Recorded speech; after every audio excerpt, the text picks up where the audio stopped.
She built an empire on code and ruthlessness, trusting no one after years of Silicon Valley betrayals. He scrubbed floors at midnight while hiding a genius that once threatened the most powerful corporations in America. When the billionaire CEO caught her janitor breaking into restricted servers at 2 a.m., she expected corporate espionage. What she found instead would either destroy everything she built or save the one thing she thought she'd lost forever. Stay with me until the end of this story, hit that like button, and drop a comment with your city so I can see how far this journey travels. The server room hummed like a living thing at 2 in the morning, rows of blinking lights casting shadows across walls that weren't supposed to see human traffic until the day shift arrived. Vanessa Hale stood perfectly still in the executive corridor, her $1,000 heels silent against polished marble, watching the maintenance closet door that had just clicked shut. She'd been watching that door for 3 weeks now. 30 years old, worth $3 billion on paper, and she was spending Thursday nights hiding in her own building like some paranoid detective. But Vanessa Hale hadn't built Helix AI from a garage startup into Chicago's most feared artificial intelligence company by ignoring patterns. And Ethan Cole was definitely a pattern. The security footage told a story her head of operations had dismissed as nothing. Every Tuesday and Thursday for the past month, the same quiet maintenance worker entered executive floors between midnight and 3 a.m. He moved through restricted areas with the kind of careful precision that made Vanessa's instincts scream danger. The logs showed he badged in through service corridors where cameras had convenient blind spots. He carried laptop bags that seemed heavier going out than coming in. Her COO had laughed it off. "Vanessa, the guy empties trash cans and fixes broken toilets. You're seeing conspiracies where there's just a single dad working overtime." But Vanessa had watched competitors steal technology before. She'd watched business partners smile while copying proprietary code. She'd watched her own co-founder try to sell the company out from under her during Series B funding. In Silicon Valley, and now in Chicago's tech corridor, trust was just another word for liability. So she'd started following Ethan Cole herself. Tonight the rain hammered against floor-to-ceiling windows, hard enough to rattle glass. Storm warnings had cleared the building early, sending even the most dedicated engineers home before flooding hit the streets. Vanessa had made a show of leaving at 7, then circled back through the parking garage using her private entrance. Now she waited, counting seconds, watching that maintenance closet door. When it finally opened, Ethan emerged carrying a weathered backpack and a laptop case that had definitely seen better years. He was tall, maybe 6'2", with the kind of lean build that came from skipping meals more often than catching them. His maintenance uniform hung loose on his frame. Even from 15 feet away, Vanessa could see the exhaustion carved into his face, the kind of bone-deep weariness that went beyond one long shift. He moved quickly but not nervously, checking his phone before heading toward the north stairwell instead of the main elevators. Vanessa followed, keeping distance, her mind already running calculations. The north stairs led to sub-level parking, but also to the server room, the legal department, and 3 executive offices that held prototypes for Helix's next-generation AI launch. A launch worth $800 million in projected contracts. A launch that half of Silicon Valley would kill to sabotage. Ethan took the stairs down instead of up, which surprised her. The janitorial staff usually stored equipment on sub-level 2, but he bypassed that floor entirely, continuing down to sub-level 3, a restricted area that housed backup servers and archived hardware. Vanessa's heart kicked harder. Nobody went to sub-level 3 without explicit authorization. The badge readers down there logged every entry directly to her security team. Except Ethan's badge apparently worked just fine, because the heavy door clicked open when he swiped it. She caught the door before it sealed shut, slipping through into a concrete corridor lit by emergency lighting that made everything look sickly yellow. Ahead, Ethan's footsteps echoed, moving fast now, purposeful. Vanessa's phone buzzed in her jacket pocket. She ignored it, following the sound of those footsteps around a corner and down another corridor that dead-ended at a service door marked "Electrical, Authorized Personnel Only." The door was propped open with a brick. Beyond it, voices drifted up from somewhere below. Young voices, excited and overlapping, the kind of noise that didn't belong in a tech company's sub-level at 2 in the morning. Vanessa approached the door carefully, every muscle in her body coiled tight. She'd taken enough self-defense courses to handle most situations, but she'd also built a career on calculated risks, not stupid ones. Her phone was already out, security team on speed dial, one button away from flooding this sublevel with armed guards. She stepped through the doorway and found stairs leading down into what should have been an abandoned utility room. Instead, she found something that made absolutely no sense. 23 kids, Vanessa counted them automatically, packed into a space that smelled like damp concrete and electrical burning. They sat on folding chairs and overturned crates, hunched over ancient laptops that looked like they'd been salvaged from e-waste bins. Extension cords snaked across the floor, powering everything from a jury-rigged server rack made of milk crates to desk lamps duct taped to support pillars. And standing at the front of this underground disaster, drawing diagrams on a whiteboard that had definitely been stolen from somewhere, was Ethan Cole.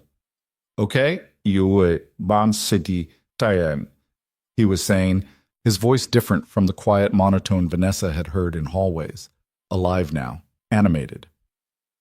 "Who can tell me what happens when your API request hits rate limiting?" A girl who couldn't have been more than 15 shot her hand up.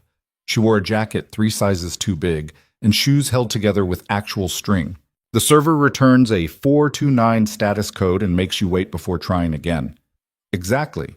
And why does that matter when you're building something that needs to scale?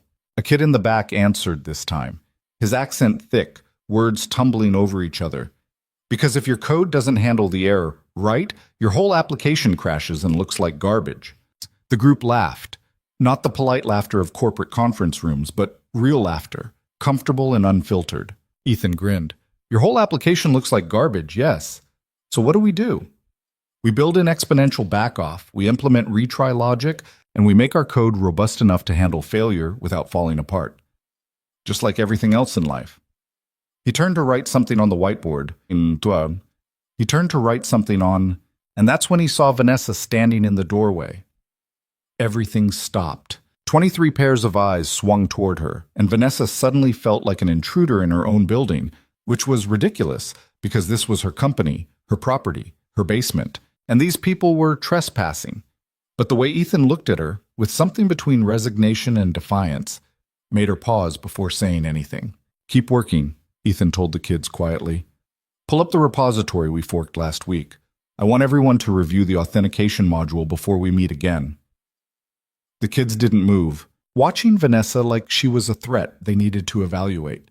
She realized with an uncomfortable jolt that some of them looked genuinely scared, not of getting caught trespassing, but of something deeper. The kind of fear that came from having things taken away too many times. "I said keep working," Ethan repeated, softer this time. "It's okay." They bent back over their laptops slowly, reluctantly, fingers moving across keyboards while their attention stayed locked on whatever was about to happen between the janitor and the billionaire CEO. Ethan set down his marker and walked toward Vanessa, his expression carefully neutral. Up close, she noticed details she'd missed in security footage. The scar above his left eyebrow, the calluses on his hands that came from manual labor, the intelligence in his eyes that felt sharp enough to cut. "Ms. Hale," he said evenly, "I can explain." "You're using my building to run an unauthorized tech program," Vanessa said, keeping her voice low but hard. "You've bypassed security protocols, accessed restricted areas, and brought minors into a corporate facility without permission or insurance liability. So yes, Ethan, I think you'd better explain." Something flickered across his face. Not fear exactly, but a kind of tired frustration that suggested he'd had this conversation before with different authority figures in different buildings. "You want to call security?" he asked. "Have me arrested? Because I promise you won't get any answers that way. These kids will scatter, and you'll be left wondering what you actually stumbled into down here." "I'm wondering that right now." "Then give me 5 minutes. Let me get them somewhere safe, and I'll tell you whatever you want to know." Vanessa glanced past him at the makeshift classroom. One kid was surreptitiously recording video on a cracked phone, probably planning to post it online if this turned into a dramatic arrest. Another was whispering urgently to the girl in the oversized jacket, who looked like she might cry. The smart business decision was simple: call security, remove everyone from the premises, file a police report, terminate Ethan's employment, and lock down the sublevel to prevent future security breaches. But Vanessa hadn't gotten where she was by always taking the safe path. "You have 3 minutes to clear this room," she said. "Then you and I are going to have a very detailed conversation about what the hell is happening in my basement." esposas. Ethan didn't argue. He turned back to the kids and raised his voice slightly. Everybody pack up. Save your work, push your commits to the repo, and get out of here through the north exit like we practiced. Stay together until you reach the shelter. Text me when you're inside. The room erupted into organized chaos, laptops snapping shut, cords being wrapped, backpacks appearing from under chairs. Within 90 seconds, the kids had formed a loose group near the stairs, moving with the kind of efficient teamwork that suggested they'd drilled this evacuation before. The girl in the oversized jacket hesitated near Ethan. Are you going to be okay? I'm fine, Maya. Go. But I said go. His voice was gentle but firm. I'll message you tomorrow. Take care of the others. Maya looked at Vanessa with something close to hatred, then followed the group up the stairs. Their footsteps faded into the upper corridors, leaving Vanessa and Ethan alone in the humming silence of the utility room. Ethan started unplugging equipment, moving methodically through the space. Before you ask, none of this tech is stolen from your company. I salvaged most of it from recycling centers and e-waste facilities. The server rack is built from garbage I pulled out of a dumpster behind a data center in Evanston. These kids don't have computers at home, or homes for some of them, so we use what we can find. That doesn't explain why you're doing it in my building. Your building has power, internet, and heating. Most importantly, it has space that nobody uses between midnight and 6 a.m. I've been extremely careful not to interfere with any of your operations or access anything proprietary. Vanessa crossed her arms. You accessed sub-level 3. That's a restricted area. I know a guy in facilities who owed me a favor. He added my badge to the access list and doesn't ask questions about why I need it. So you've got employees helping you bypass security. I've got one employee who remembers what it's like to be desperate enough to steal food from gas stations. He gave me a badge swipe. I gave him help fixing his car when he couldn't afford a mechanic. People do things for each other, Ms. Hale. It's not all quid pro quo board meetings and equity negotiations. The edge in his voice surprised her. It wasn't quite hostility, but it wasn't the deferential tone she usually heard from people who worked maintenance and custodial jobs. You know who I am, Vanessa said. Everyone knows who you are. You're the youngest billionaire CEO in Chicago tech. You built Helix from nothing into an AI powerhouse. Forbes did a profile calling you the most dangerous woman in machine learning. Ethan yanked a power cord free from the wall. You're also the reason half my kids have somewhere warm to sleep at night, even if you don't know it. What does that mean? It means your building stays open 24 hours for security purposes. It means your cleaning contractors don't ask questions when a few extra people slip through service entrances. It means there's a loading dock on the east side that doesn't have cameras, and a stairwell that maintenance props open during night shifts for smoke breaks. He turned to face her directly. You created the conditions for this to exist, even if you didn't mean to. So yeah, I've been using your building, and I do it again, because those kids deserve more than the world's been willing to give them. Vanessa felt something uncomfortable twist in her chest. Not quite guilt, but close enough to be irritating. You have no idea what you're risking. If one of those kids gets hurt on company property, the liability alone would bankrupt someone who has something to lose. I don't. Ethan's laugh was bitter. You can't sue a man who owns nothing but a 10-year-old Honda and a mattress on a studio apartment floor. Fire me, prosecute me, whatever you want. But don't pretend you're worried about liability. You're worried because someone did something in your building without asking permission first. The words hit harder than Vanessa expected, maybe because they were partially true. She'd spent 6 years building Helix into a company where she controlled every variable, every risk, every possible threat. Unauthorized activity in her own basement felt like a fundamental violation of that control. But something else was bothering her more. You're not just some janitor, she said slowly. The way you teach, the way you talk about API architecture and repository management, you have serious technical knowledge. Ethan was silent for a long moment, disconnecting the last power strip and coiling the cord with precise, practiced movements. When he finally spoke, his voice was quieter, flatter. I used to be a software architect in San Francisco. Worked for a company called Sentinel Tech. We built AI surveillance systems for law enforcement and government contracts. I was good at my job. Really good. They promoted me to lead engineer on a project worth $200 million. He paused, and Vanessa waited. He paused, and Vanessa, her investigative instincts suddenly screaming that this was important.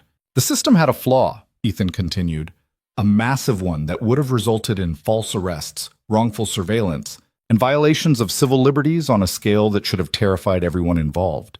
I reported it internally. Got ignored. Reported it higher. Got told to shut up and ship the product anyway. So I went public, leaked documentation to journalists who could verify what I was saying. Vanessa's breath caught. She remembered the story now, though she'd been focused on her own Series A funding at the time and barely paying attention to Valley drama. Sentinel Tech sued you. Sentinel Tech destroyed me, Ethan corrected. They claimed I violated NDAs, stole proprietary information, and sabotaged the company for personal gain. None of it was true, but they had better lawyers and deeper pockets. By the time the legal battle ended, I was blacklisted from every tech company in Silicon Valley. Recruiters wouldn't return my calls. LinkedIn connections disappeared overnight. I couldn't get hired as a junior developer at a startup, let alone continue my career. He sat down on one of the overturned crates, suddenly looking less like a threat and more like someone carrying weight Vanessa couldn't see. My wife left 6 months into the lawsuit, said she didn't sign up to be married to an unemployed whistleblower with a target on his back. Took half of nothing, which was still nothing, and walked away clean.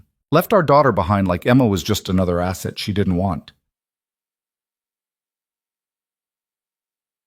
Emma. Vanessa filed the name away.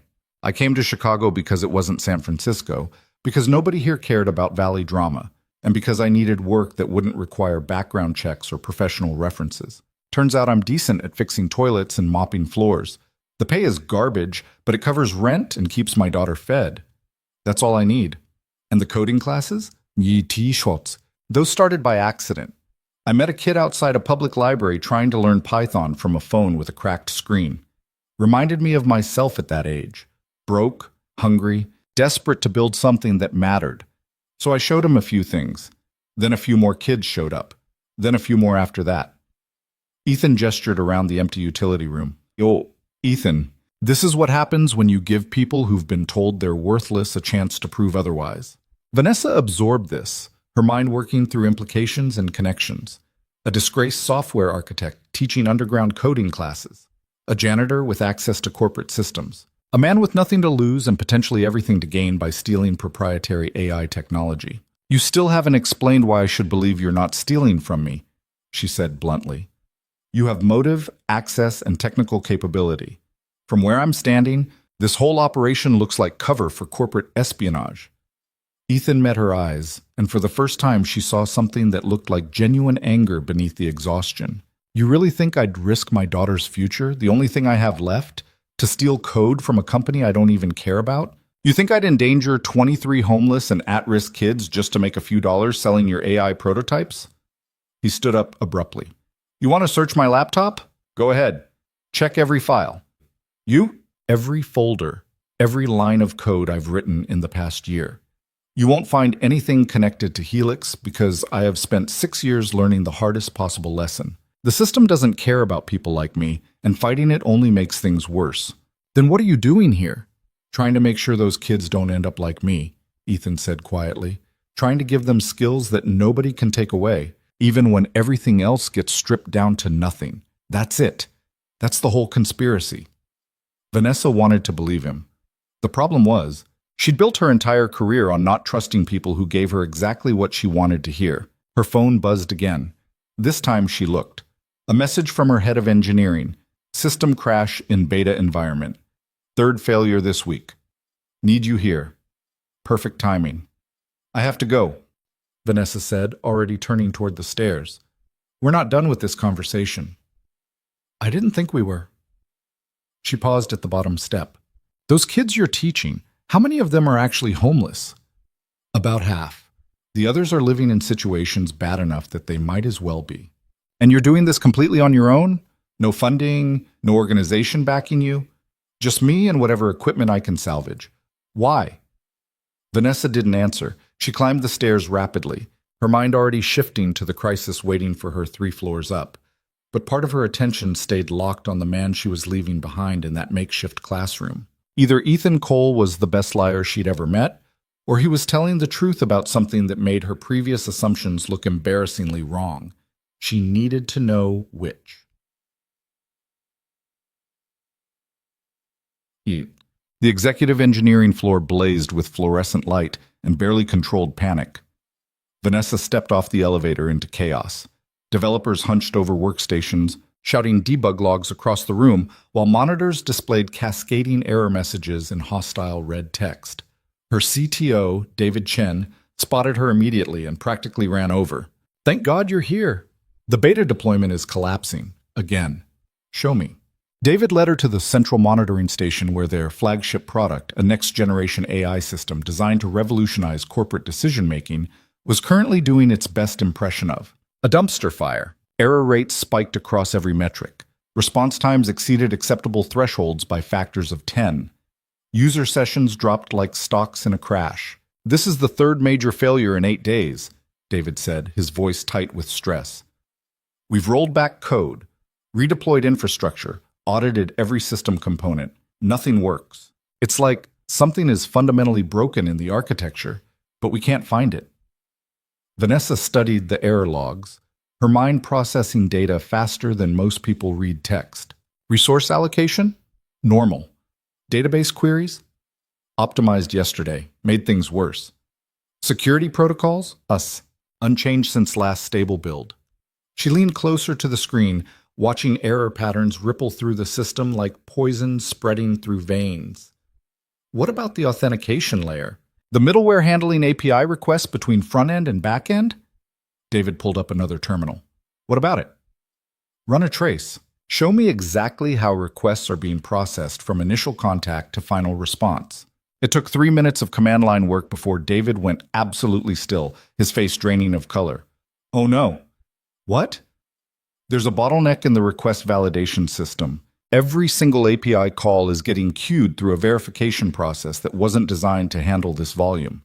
It's creating exponential backoff across the entire network. Vanessa felt ice slide down her spine.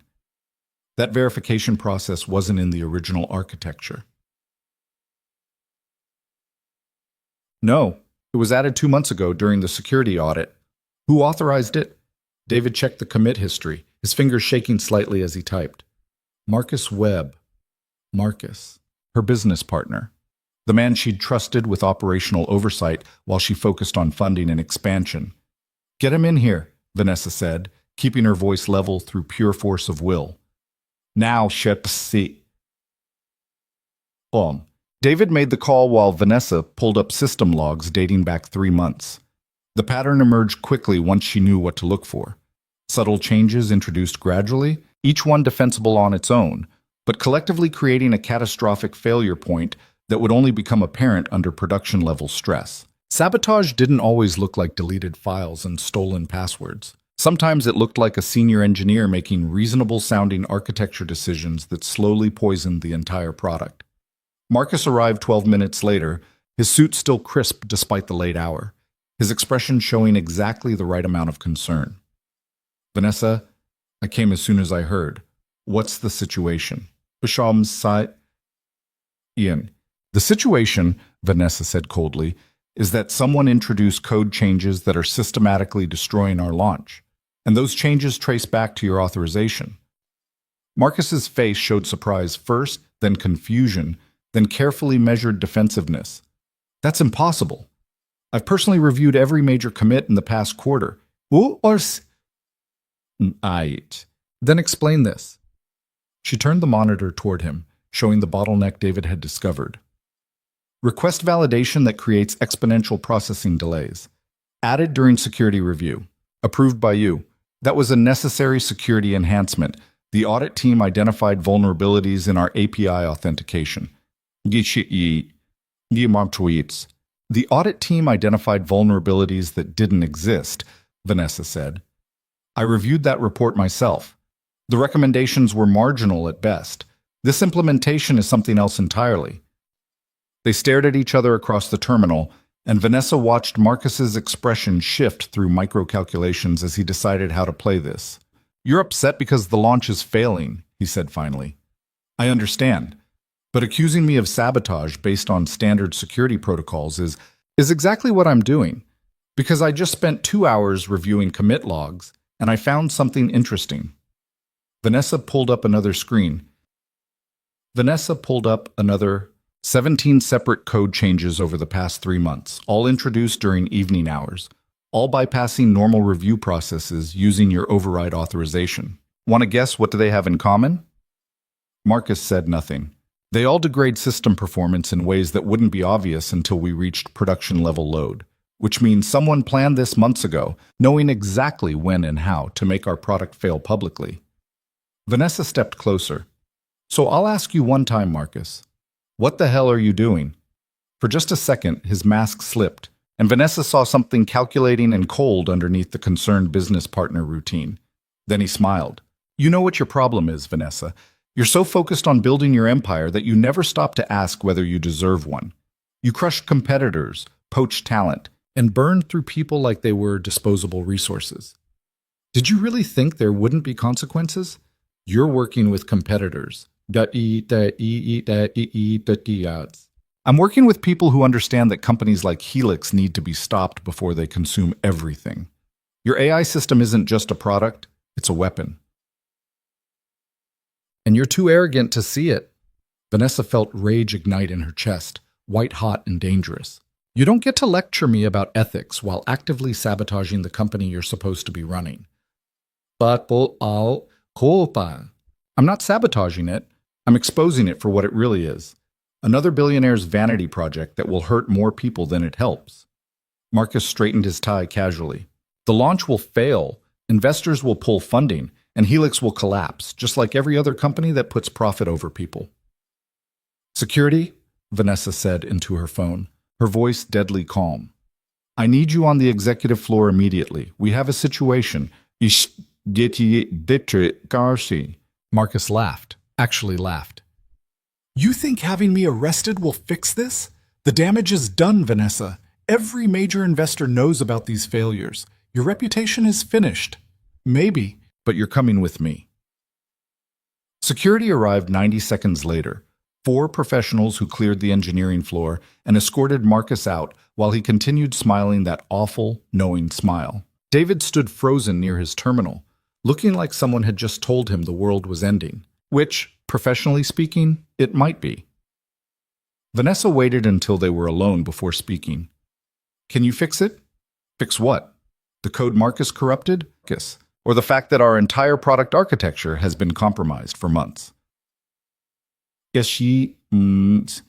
Both. David ran his hands through his hair, leaving it standing in stressed spikes. "I don't know. Maybe. It depends on how deep the corruption goes and how much we can salvage from previous stable builds. We'd need to audit every system component, rebuild entire sections of the codebase, and retest everything under production load." He looked at her with exhausted desperation. "Vanessa, we have 9 days until launch. 9 days to fix problems that might take 9 weeks to solve properly. Then we work around the clock. Pull in every engineer we have, offer bonuses, stock options, whatever it takes. It won't be enough. We need someone who understands the architecture at a fundamental level, someone who can see the problems our team is missing." David hesitated. "We need someone brilliant who isn't already drowning in this disaster." Vanessa thought about a man teaching kids in her basement, a disgraced software architect who'd lost everything for exposing corporate corruption, someone with nothing left to lose and possibly everything to prove. It was a terrible idea. It was also the only idea she had. "I might know someone," she said slowly, "but you're not going to like it."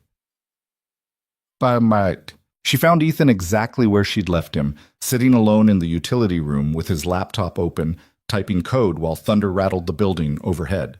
He looked up when she appeared in the doorway, his expression wary. "Back already? Should I have my lawyer present?" "I don't have time for lawyers." Vanessa descended the stairs, her exhaustion finally starting to show around the edges.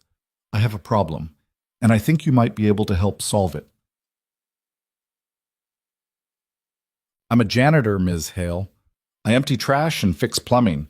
Whatever problem you have probably requires someone with an actual job title. Cut the act. We both know you're not just a janitor. She sat down on one of the overturned crates without asking permission. My company's flagship AI product is failing catastrophically. We have 9 days until launch and a corrupted code base that my entire engineering team can't fix. I just had my business partner escorted out by security for sabotaging the product while selling our technology to competitors. Ethan stopped typing. That sounds like a disaster. Mama. It is, which is why I'm here, talking to you instead of sleeping for the first time in 36 hours. You want my help. I want your expertise. You are a lead software architect on a $200 million project. You understand AI systems at an architectural level that most of my engineers never will. And right now, I need someone who can see problems from angles we're missing. What? Ethan closed his laptop slowly, studying her face like he was trying to determine whether this was some elaborate trap. Why would I help you? You still think I'm stealing from you? You could have had me arrested tonight. But I didn't because, despite my better judgment, I believe you when you say you're just trying to help those kids. Vanessa met his eyes directly. I'm not asking you to work for free. Name your price. Consulting rate, salary, whatever you want. Fix my product and I'll make sure you're compensated fairly. I don't want your money. Everyone wants money. Not everyone. Ethan leaned back against the concrete wall. I want something you can't buy. A guarantee that your company won't become another Sentinel Tech. Another corporation using AI to hurt people while pretending to help them. Vanessa felt that uncomfortable twist again, sharper this time. You don't trust me. I don't trust billionaires who build empires on technology they don't fully understand. I don't trust companies that prioritize growth over ethics. And I definitely don't trust someone who spent the first half of tonight convinced I was a criminal. He paused. But I do trust that you care about your company surviving. And I know what it's like to watch something you built get destroyed by people working against you. So help me stop them. Why should I? Give me one good reason why I should risk everything again for a company that will probably just chew me up and spit me out like every other corporation. Vanessa didn't have a good answer. She had money, power, and resources, but those weren't what Ethan was asking for. He wanted something more fundamental, something she wasn't sure she could offer honestly. So she told him the truth instead, because if Helix fails, 243 people lose their jobs. Because investors will pull funding from every AI startup in Chicago, killing innovation for years. Because Marcus was right about one thing. I have been ruthless and single-minded about building this company. Maybe I crushed people along the way without noticing. Maybe I deserve what's happening. She stood up, suddenly too tired to maintain the CEO armor. But those 243 employees don't deserve it. They showed up and did their jobs and believed we were building something that mattered.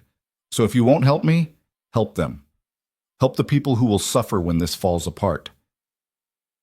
Oh, I'm just around. Ethan was quiet for a long time, his expression unreadable. Finally, he opened his laptop again and pulled up a terminal window. Show me the system logs. Vanessa pulled out her phone and forwarded him access credentials, watching as Ethan's fingers flew across the keyboard with the kind of speed that only came from decades of practice. Within minutes, he was deep in code, scrolling through error logs and architectural diagrams like someone reading a language Vanessa only partially understood. Your middleware is corrupted, he said after 20 minutes. But that's not the real problem. The real problem is that whoever sabotaged this built in fail-safes that will trigger additional corruption if you try to remove the malicious code. It's elegant, actually. Vicious, but elegant. Can you fix it? Maybe. I'd need access to your development environment, your repository history, and a team of engineers who won't ask questions when I tell them to rebuild fundamental components. He looked up from the screen. I'd also need you to understand that fixing this won't be clean. We're going to have to make hard choices about what to save and what to cut entirely. I understand. And one more thing. Ethan's expression hardened. When this is over, if we succeed, I want your company to fund real technology programs for at-risk kids, not charity donations or PR stunts. Actual infrastructure, equipment, teachers, facilities, places where kids like the ones you saw tonight can learn without hiding in basements. Vanessa should have negotiated, should have pushed back on terms, demanded specifics, protected her company's interests. Instead, she found herself nodding. Deal. Ethan stood up and started packing his equipment. Then we'd better get started. 9 days isn't much time to save a company. No, Vanessa agreed. Watching this exhausted janitor transform back into the software architect he'd been before the world tried to break him. It's not. They climbed the stairs together, leaving the empty utility room behind, both of them knowing they were about to walk into something that would either save everything or destroy what little they had left. Outside, the storm hammered Chicago with rain that felt cold enough to hurt. Inside Helix AI, two people who had every reason not to trust each other prepared to fight for a company that might not deserve saving. And in a studio apartment across town, an 8-year-old girl named Emma slept soundly, not knowing that her father had just made a choice that would change everything. The real work was about to begin. The executive conference room at 4 in the morning looked like a war zone populated by people who'd forgotten what sleep felt like. Empty coffee cups formed precarious towers on the table. Whiteboards covered every wall with diagrams that had been erased and redrawn so many times the markers left ghost images underneath. Vanessa's engineering team sprawled across chairs in various states of exhaustion, watching Ethan Cole, the janitor who'd somehow become their last hope, tear apart their product architecture with surgical precision. This authentication module, Ethan said, pointing to a section of code projected on the main screen. Who wrote it? A young developer named Sarah raised her hand hesitantly. I did, about 6 weeks ago. Marcus said we needed additional security validation for the API gateway. Did he specify what kind of validation? Not exactly. He gave me parameters and said to implement something that would catch unauthorized access attempts. Ethan scrolled through the code, his jaw tightening.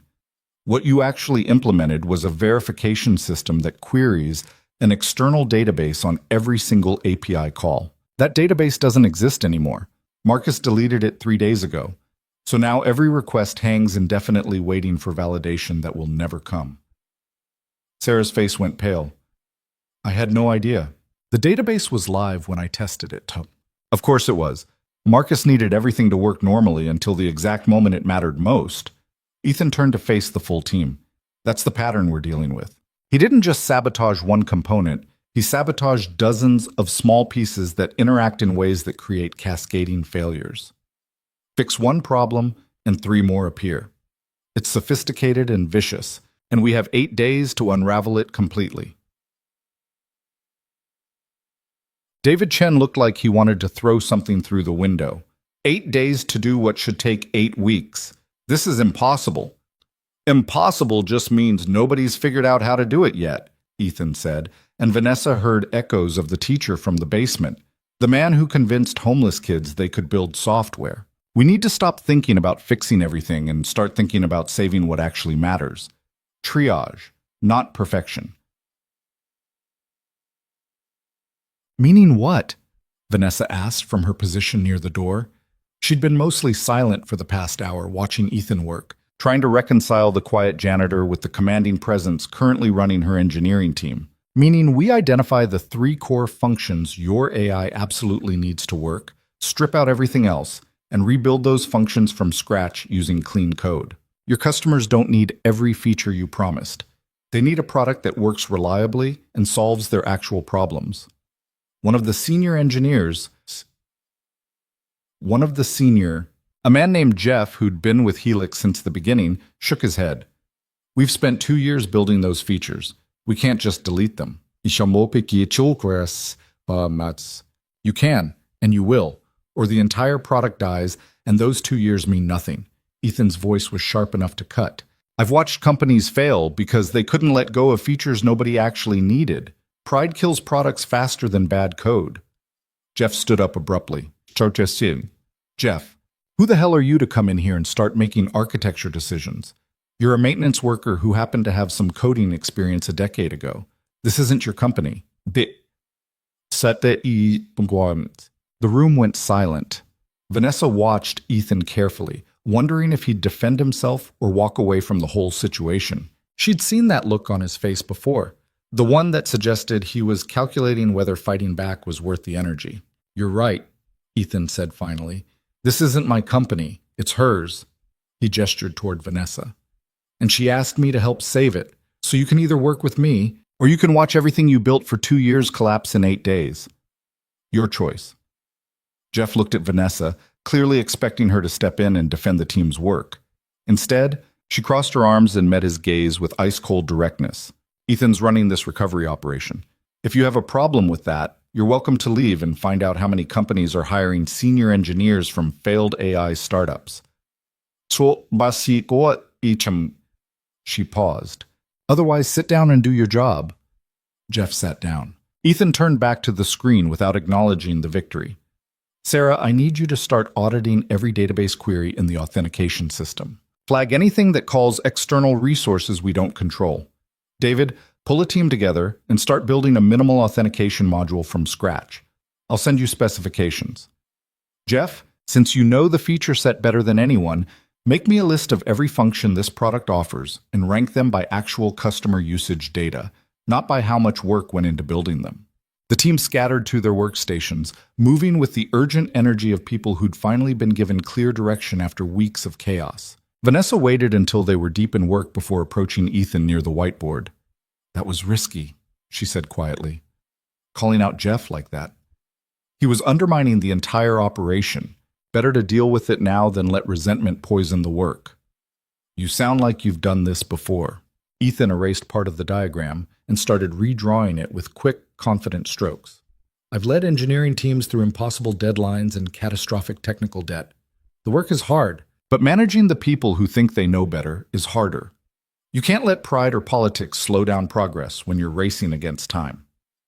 Vanessa studied the new diagram, recognizing the elegant simplicity of what he was proposing. You're cutting 40% of our planned features. I'm cutting 40% of the complexity that's killing your product. The features I'm removing are nice-to-have additions that 90% of your users will never touch. What's left is a focused, reliable system that actually solves the core problem you promised to solve. Our investors expect the full feature set. We pitch them on a comprehensive AI platform. Your investors expect a return on their money. They don't care about features. They care about revenue and market penetration. Give them a product that works, and they'll forgive the missing bells and whistles. Give them a product that fails publicly, and they'll burn you alive regardless of how many features you tried to include. He wasn't wrong. Vanessa had spent enough time in investor meetings to know that results mattered more than promises. But accepting Ethan's approach meant admitting her original vision was bloated and overambitious, an admission that felt like professional failure. How long have you been planning this? She asked. This architecture redesign. You came up with it too fast for it to be improvised. Ethan set down the marker and turned to face her directly. I've been watching your company for 6 months. Every time I emptied trash in an engineering pod, I saw whiteboards covered in overcomplicated system designs.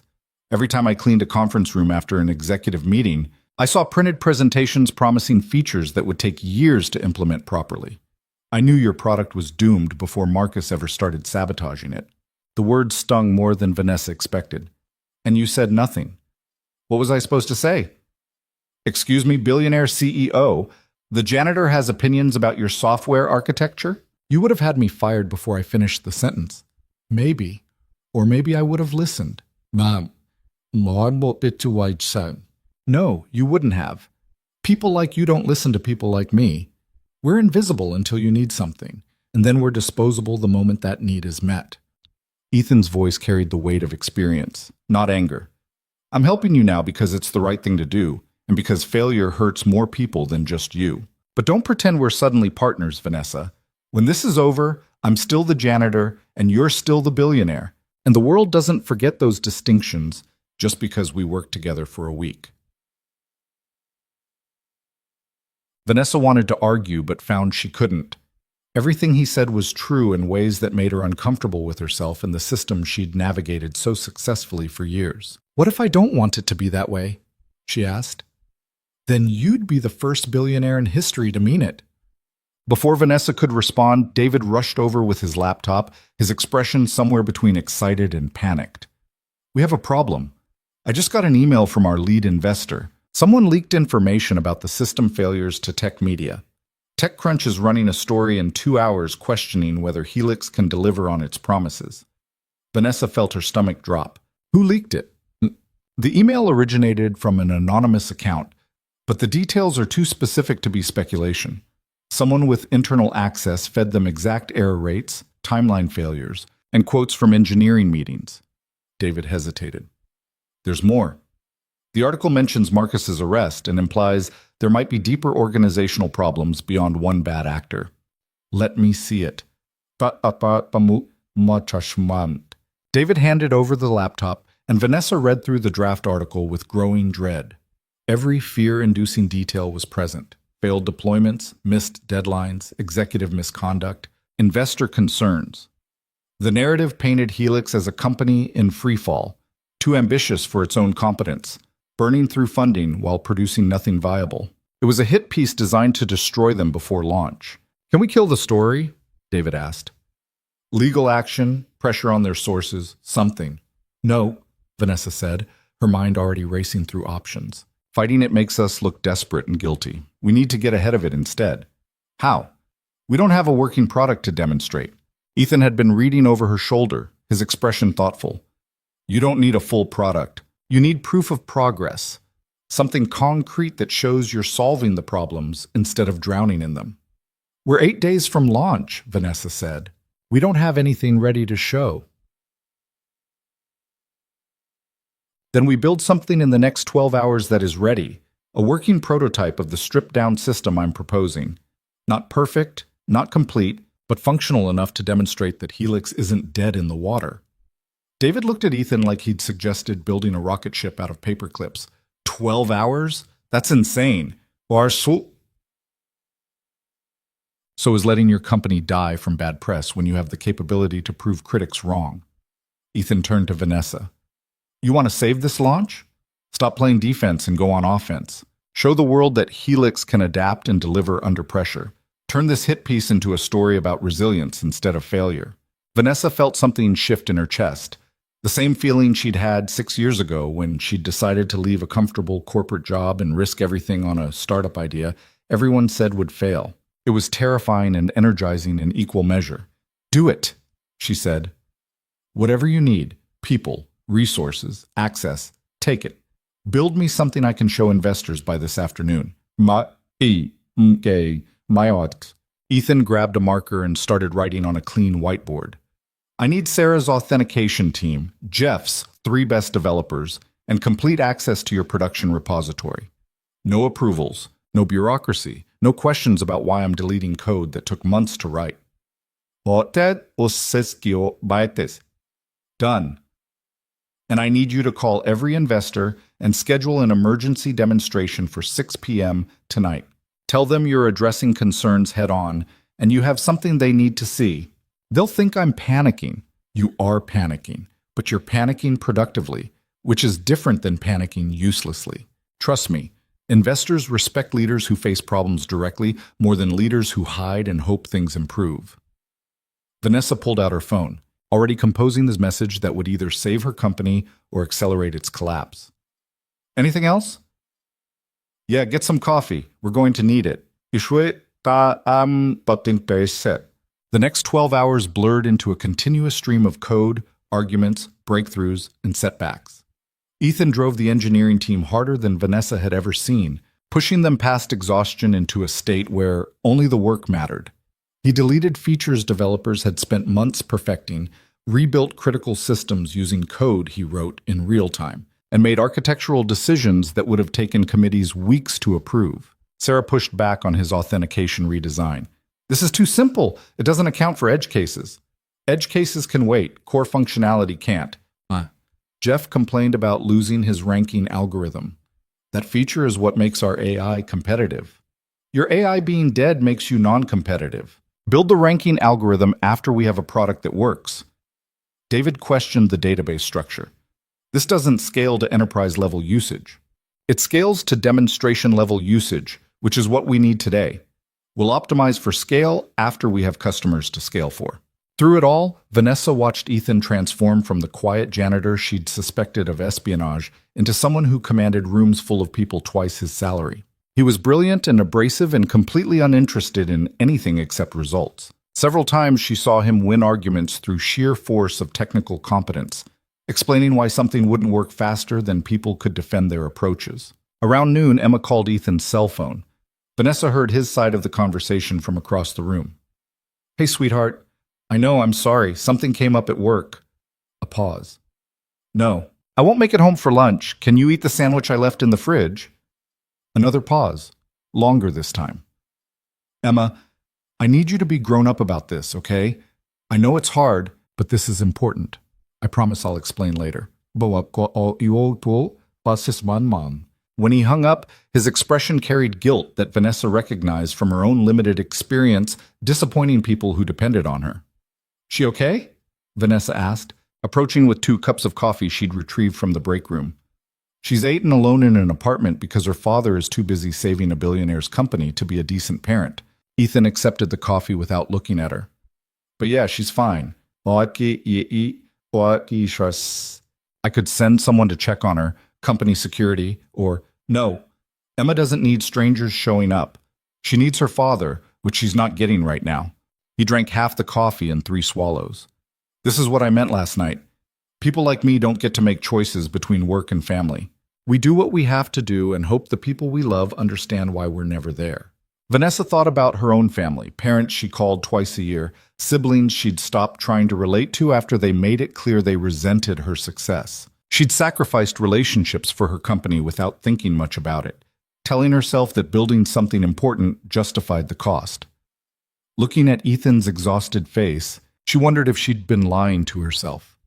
"After this is over," she said carefully, "take a week off. Paid. Spend time with Emma. I'm a janitor. We don't get paid time off. You're a consultant fixing an $800 million problem. You get whatever I say you get." Ethan almost smiled. "Careful, Vanessa. Keep talking like that and people might think you actually care about your employees." "Maybe I'm learning." By 4 p.m., they had something that barely qualified as functional, but technically worked. Ethan had stripped the AI system down to its 3 core capabilities: natural language processing, decision recommendation, and audit logging. Everything else was gone, deleted with ruthless efficiency to create a lean product that could actually run without collapsing. The engineering team tested it against sample workloads while Vanessa paced the conference room, her anxiety building with every passing minute. Investors would arrive in 2 hours expecting either a miracle or a disaster. She wasn't sure which one they'd built. "Response times are stable," Sarah announced from her workstation. "Authentication is handling concurrent users without bottlenecks. All right. Decision algorithms are producing consistent results across test cases," Jeff added, sounding surprised despite himself. "Accuracy is actually better than our previous build." David ran the final integration test, watching data flow through the system with the intensity of someone expecting explosions. When the test completed successfully, he looked at Ethan with something approaching awe. "It works. It actually works." Ethan leaned back in his chair, closing his eyes briefly. "It works because we focused on what mattered instead of trying to build everything at once. This is what you should have launched from the beginning." "So we just wasted 2 years?" Jeff asked, the defensiveness back in his voice. "You wasted 2 years learning what not to do, which is how every successful company figures out what actually works. The difference is whether you learn from it or keep making the same mistakes." Ethan opened his eyes and looked at Vanessa. "You ready to show this to investors?" "No, but I'm doing it anyway." The investors arrived at 6 p.m. sharp, 7 people representing $400 million in funding, and the power to either save Helix or destroy it completely. Vanessa recognized most of them from pitch meetings and quarterly reviews, but now they looked at her differently. She was no longer the brilliant young CEO with a guaranteed hit. She was someone whose company had become a liability, and they were here to decide if that liability was worth salvaging. Leonard Voss, the lead partner from Summit Ventures, took the center seat at the conference table.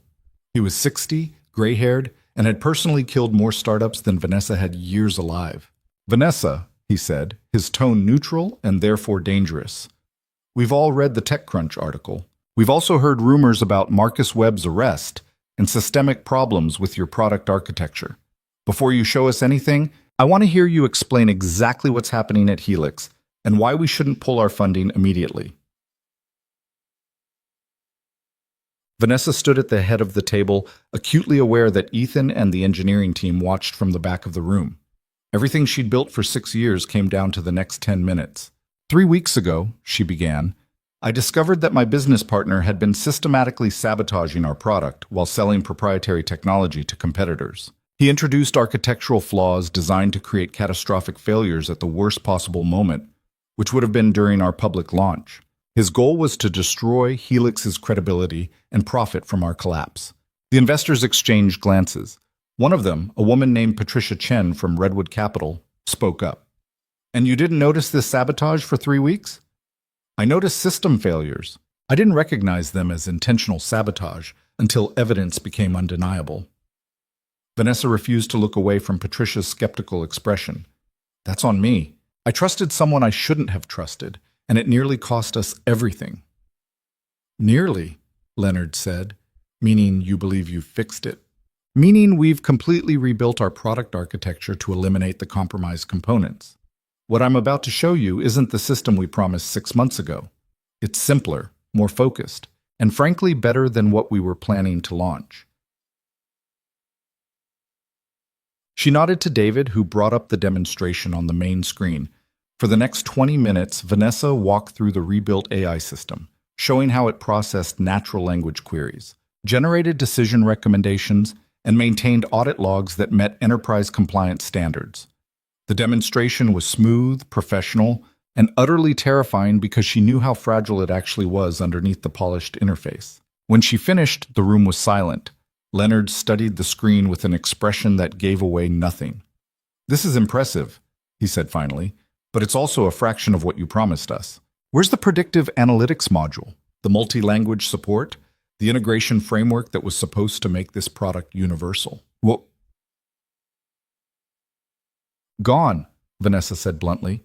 "We cut every feature that didn't directly solve our customers' core problems. What's left is a product that works reliably instead of one that fails spectacularly while trying to do everything.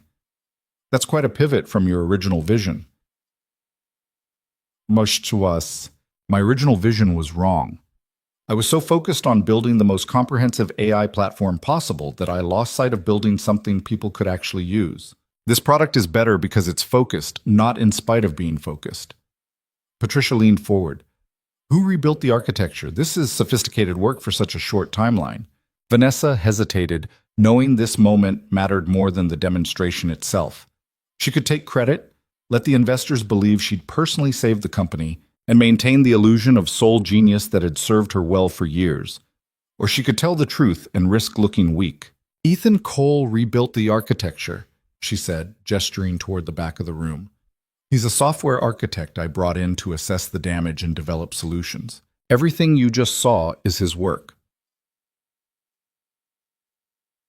Every investor turns to look at Ethan, who stood near the whiteboard in his maintenance uniform because he hadn't had time to change. Vanessa saw the calculations running behind their eyes, trying to reconcile the janitor appearance with the sophisticated product architecture they'd just witnessed. Leonard stood and walked over to Ethan, extending his hand.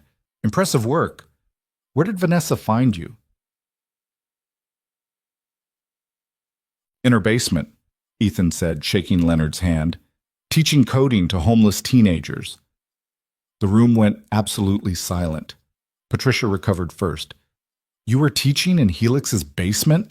"Without permission," Ethan confirmed. "Using equipment I salvaged from e-waste facilities and space that wasn't being used during night shifts. Vanessa caught me about 18 hours ago and decided I might be useful for something other than emptying trash." Leonard looked at Vanessa with an expression somewhere between impressed and concerned. "You hired a janitor to rebuild your entire product architecture."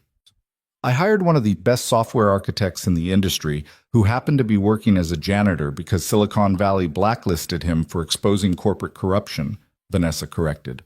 "Ethan saved my company. The least I could do was give him credit for it."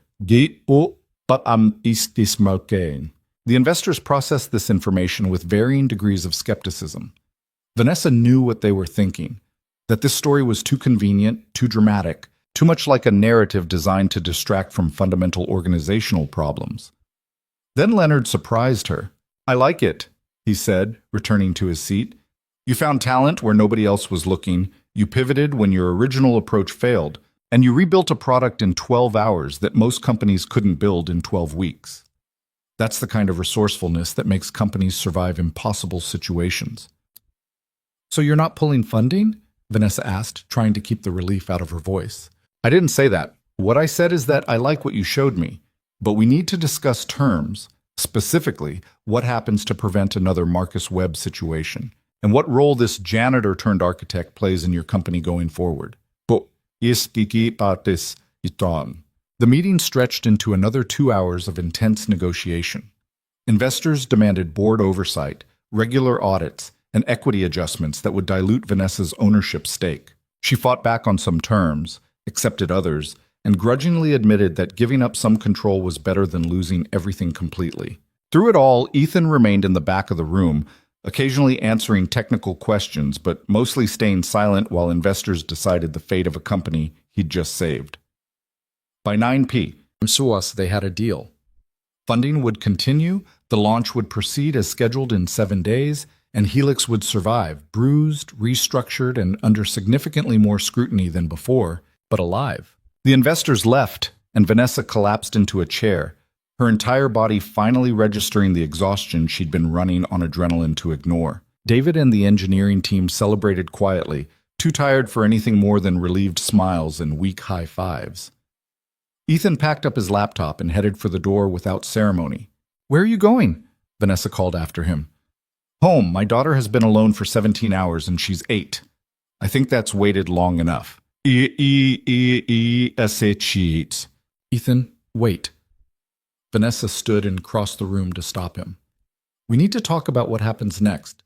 Leonard asked what role you'll play going forward, and I'm not staying." Ethan interrupted.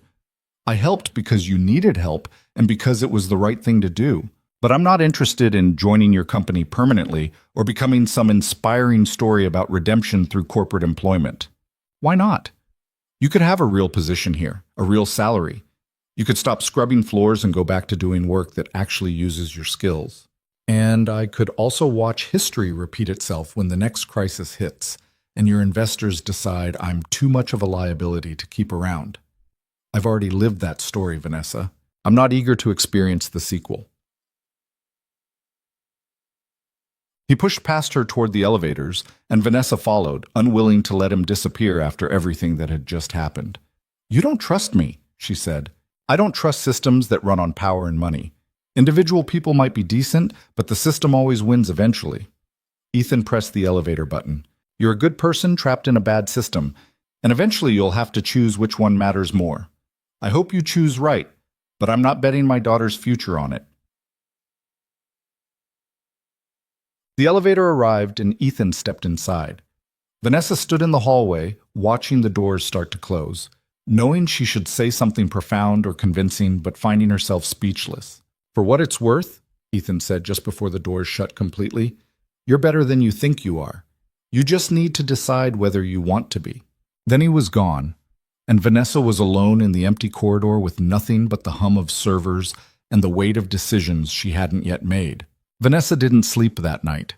She sat in her downtown penthouse watching Chicago's skyline through floor-to-ceiling windows, drinking coffee that had gone cold hours ago, replaying Ethan's final words until they lost all meaning and then found it again. "You're better than you think you are. You just need to decide whether you want to be." The problem was she didn't know what being better actually meant. Her entire adult life had been about winning, beating competitors, impressing investors, building something bigger and more valuable than anyone expected. She'd measured success in funding rounds and market valuations, in magazine profiles and conference keynotes. Nobody had ever suggested that winning might require being a different kind of person. Her phone buzzed with a message from David. "Engineering team requesting emergency meeting. Something's wrong with the authentication module." Vanessa closed her eyes and counted to 10 before responding. Of course something was wrong. They'd rebuilt an entire product architecture in 12 hours using duct tape and desperation. The miracle wasn't that problems were appearing, It was that the system had worked long enough to convince investors not to bail. She arrived at Helix 30 minutes later to find the engineering floor in controlled panic mode. Sarah stood at her workstation surrounded by 3 other developers, all of them staring at error logs that painted the screen in accusatory red text. "What happened?" Vanessa asked, setting down her coffee and trying to project calm leadership despite the anxiety clawing at her chest. Sarah turned, her face pale. "The authentication module Ethan built is rejecting legitimate user credentials. Started about an hour ago. We've had 17 customer complaints already, and the problem's getting worse." "Did you contact Ethan?" "We tried. He's not answering his phone." Vanessa checked the time, 6:45 a.m. Ethan had left around 9:30 the previous night, which meant he'd probably gotten home around 10, spent time with Emma, and fallen asleep sometime after midnight. 4 hours of rest after working non-stop for nearly 20 hours. She understood why he wasn't answering. "Walk me through what's failing," Vanessa said, pushing aside her exhaustion to focus on the immediate crisis. For the next 20 minutes, Sarah explained the authentication failures in technical detail that Vanessa only partially followed. The core issue seemed to be that Ethan's simplified authentication system worked perfectly under test conditions but struggled when real users introduced unexpected variables, unusual characters and passwords, legacy account formats, edge cases that testing hadn't anticipated. "Can we roll back to the previous version?" Vanessa asked. "The previous version is the corrupted code Marcus sabotaged. Rolling back means guaranteed system failure. So we're trapped between broken authentication and complete collapse." "Basically, yes." Vanessa pulled out her phone and called Ethan again. It rang 6 times before going to voicemail. She tried again with the same result, then sent a text message. "Authentication system failing. Need you at Helix immediately." No response. She tried a 3rd time, and this time someone picked up. But it wasn't Ethan. "Hello?" The voice was young, uncertain, definitely not the exhausted software architect Vanessa expected. "Who is this?" Vanessa asked. "Emma. Who are you?" Vanessa's brain needed a second to recalibrate. Emma. Ethan's 8-year-old daughter. The reason he'd refused to stay late. The person he'd sacrificed everything to protect. "My name is Vanessa. I work with your father. Is he available?" "He's asleep. He came home really late and said not to wake him up unless it was an emergency." "This is an emergency. Can you tell him Vanessa needs to talk to him right away?" There was a pause, and Vanessa heard shuffling sounds followed by a distant voice that might have been Ethan responding to being woken. More shuffling, then Ethan's voice came on the line, rough with sleep and irritation. "This better be important. The authentication system is rejecting legitimate users. We have customers locked out and error rates climbing. I need you here." Silence on the other end. Silence on, long enough that Vanessa thought the call had dropped. Then Ethan spoke, and his voice carried a weariness that went beyond physical exhaustion. "I told you last night I wasn't staying. I helped you survive the investor meeting. That was the deal. The deal was you'd fix my product. It's not fixed if it breaks 12 hours later." The deal was I'd build you something functional enough to demonstrate. I did that. What you're describing now is normal engineering work, debugging, optimization, handling edge cases. That's what you pay your engineering team for. My engineering team doesn't understand your architecture well enough to fix it without you. Then I guess you have a training problem. Or Nyamota. Vanessa felt anger spike through her exhaustion. People are losing access to a product they paid for because code you wrote isn't working. You're just going to walk away from that? "I'm going to make breakfast for my daughter and take her to school like a normal father who hasn't been home in 2 days. Then I'm going to sleep for 8 hours because I'm not a machine. After that, if you still need help, we can discuss what that looks like." "We don't have 8 hours. We have customers complaining right now, and every minute we wait makes this worse." "Vanessa," Ethan's voice was sharp enough to cut through her frustration. "I spent 6 years getting destroyed by a company that demanded I sacrifice everything for their success. I'm not doing that again. Your crisis is not my emergency, and your inability to plan for normal engineering challenges is not my responsibility. I'll help you this afternoon if you still need it. Until then, handle it yourself." He hung up before Vanessa could respond. She stood in the middle of the engineering floor, phone still pressed to her ear, feeling something she rarely experienced: powerlessness. She couldn't force Ethan to help. She couldn't threaten him with consequences because he'd made it clear he didn't care about keeping his janitorial job. She couldn't appeal to loyalty because they had none. Just a temporary alliance formed under crisis conditions. All she could do was solve the problem herself. "Sarah," Vanessa said, turning back to the workstation. "Show me the authentication code again. Walk me through exactly how it's supposed to work versus what's actually happening." Sarah looked surprised but pulled up the relevant files. "You want to debug this yourself?" "I built this company by learning things I didn't know. Today I'm learning authentication systems. Start from the beginning." For the next 3 hours, Vanessa immersed herself in code she barely understood, asking questions that probably sounded stupid to the engineers around her, making notes on everything Sarah explained. She hadn't written production code in years. Her role as CEO had pulled her away from technical work into strategy and fundraising. But she'd been a competent programmer once, and the logic of software still made sense even if the specific implementation details felt foreign. The authentication failures followed a pattern. Legacy accounts created before certain database migrations used encryption formats that Ethan's new system didn't recognize. Instead of gracefully handling the mismatch, the code rejected those credentials entirely, locking out roughly 12% of the user base. "Can we add a fallback check?" Vanessa asked. "Something that detects the old encryption format and handles it separately?"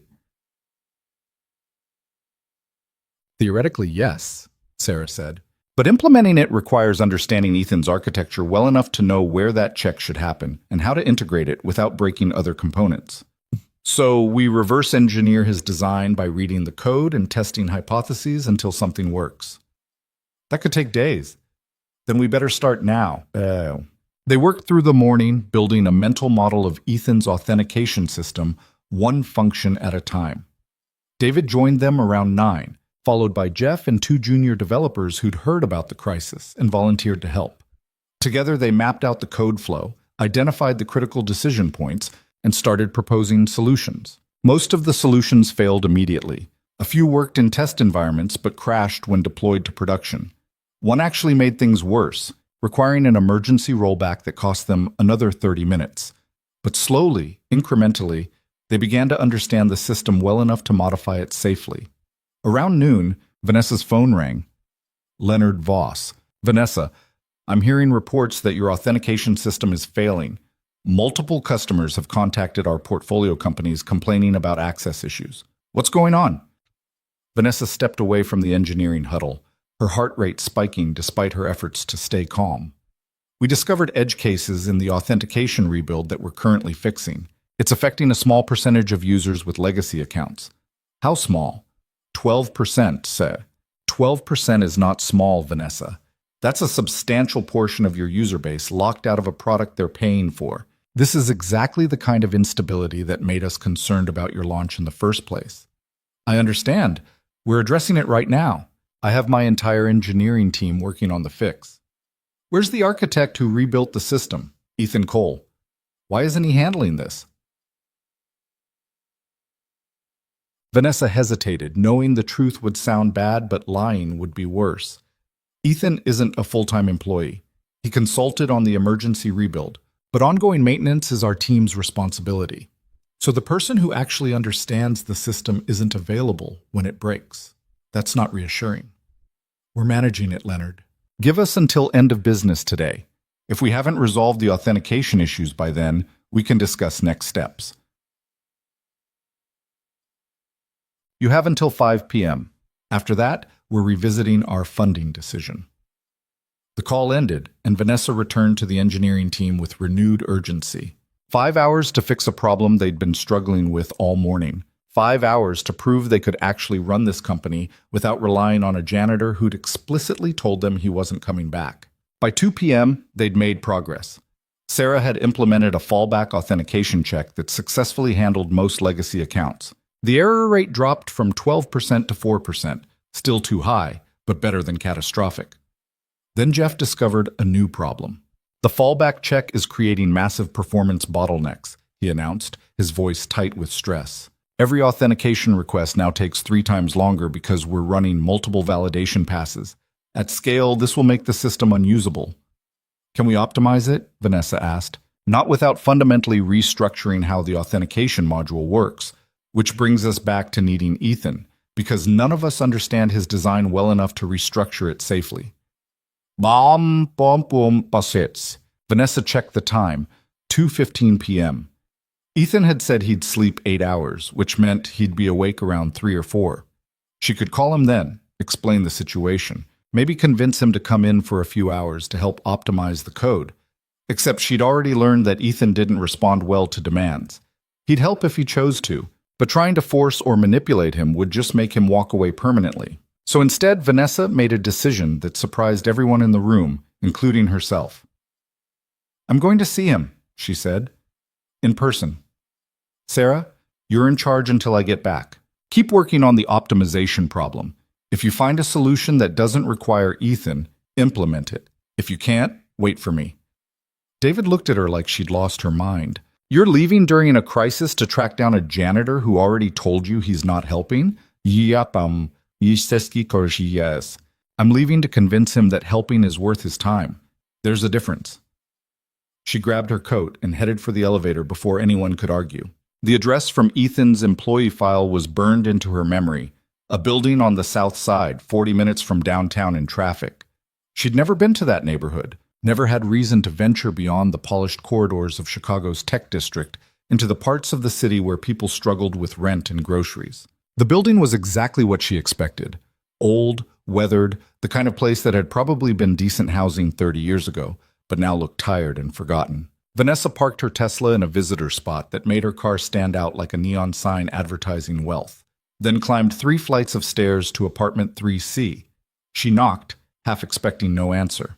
Instead, the door opened to reveal Emma, small, curious, wearing a school uniform that had seen better days.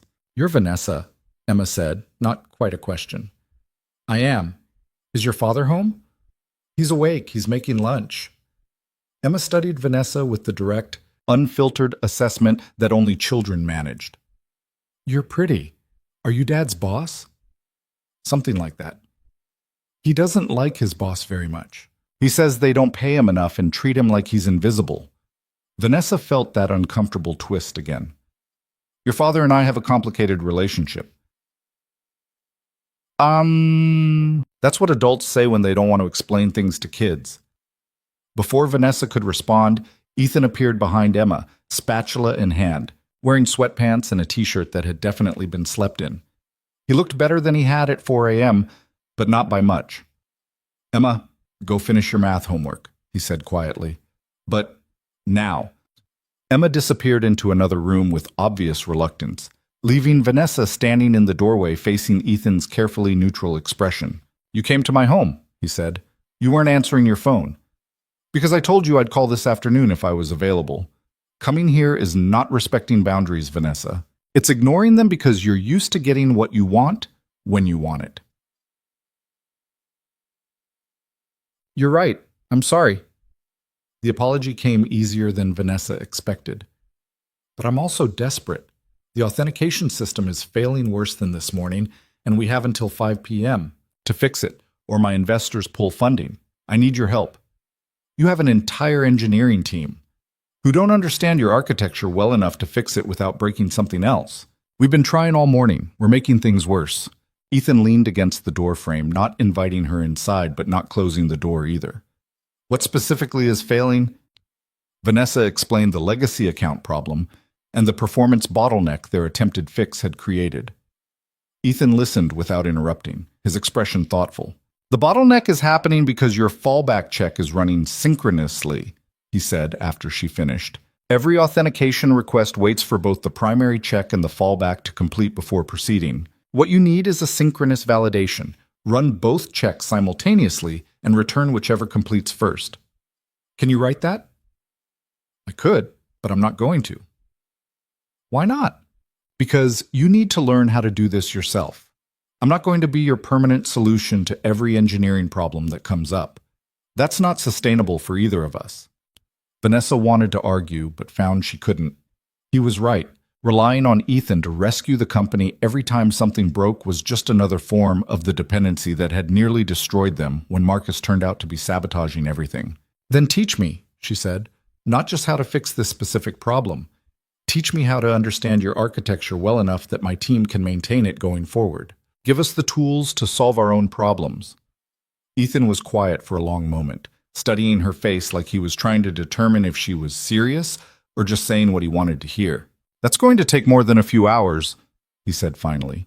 "I know, which is why I'm asking you to come back to Helix, not as a janitor, as chief systems architect, real salary, real equity, real authority to build the engineering culture you think the company needs." "We had this conversation last night." I said no. "Imabit. I know.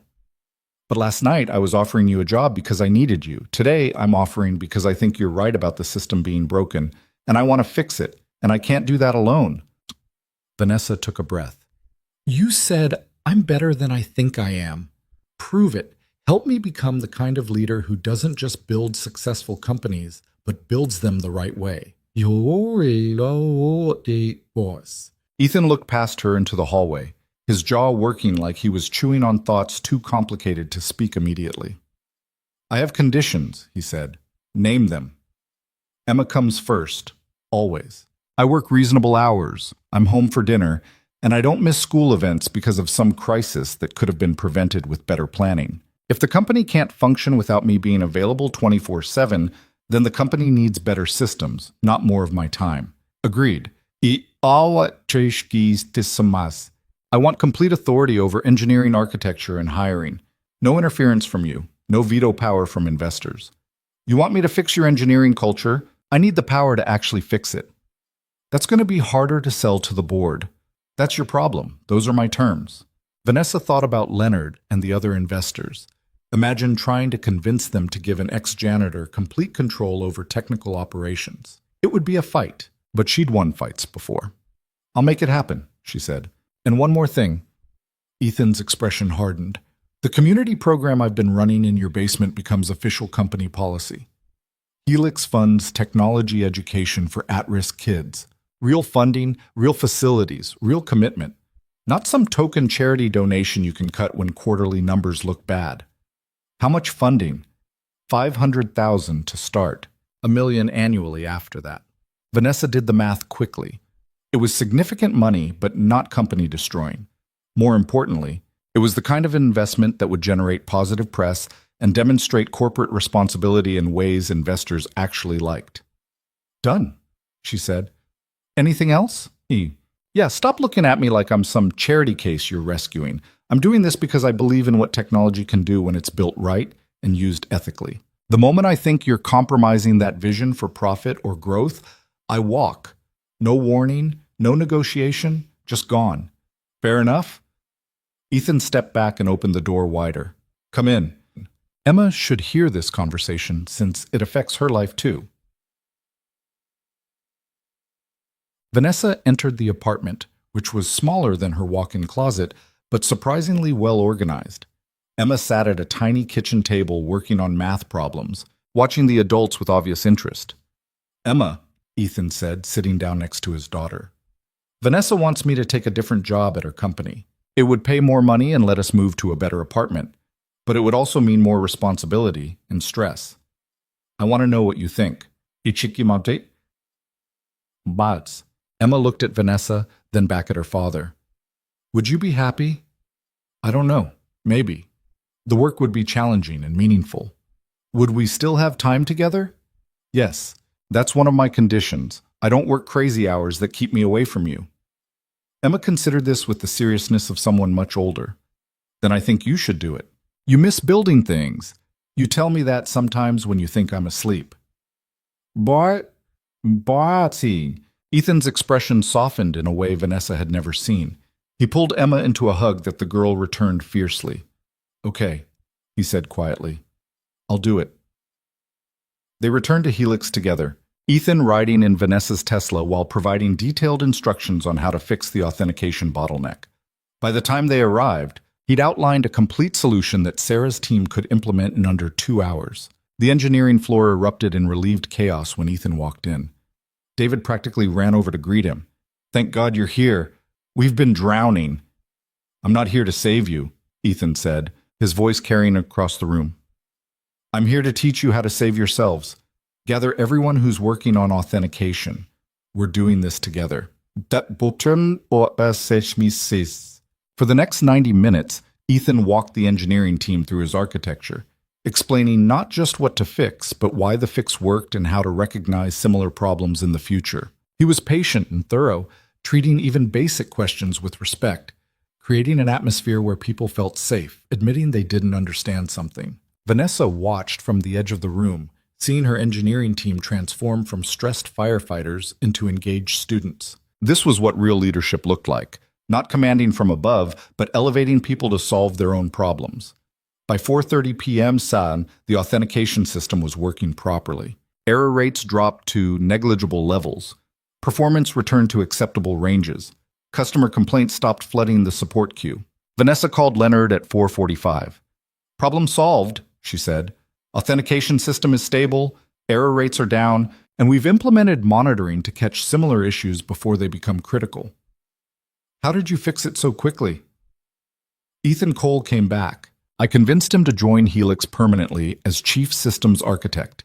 He'll be leading all technical operations going forward." There was a pause on Leonard's end. "The janitor is now running your engineering department, Set. The former lead architect at Sentinel Tech, who exposed a $200 million surveillance system's fatal flaws, is now running my engineering department.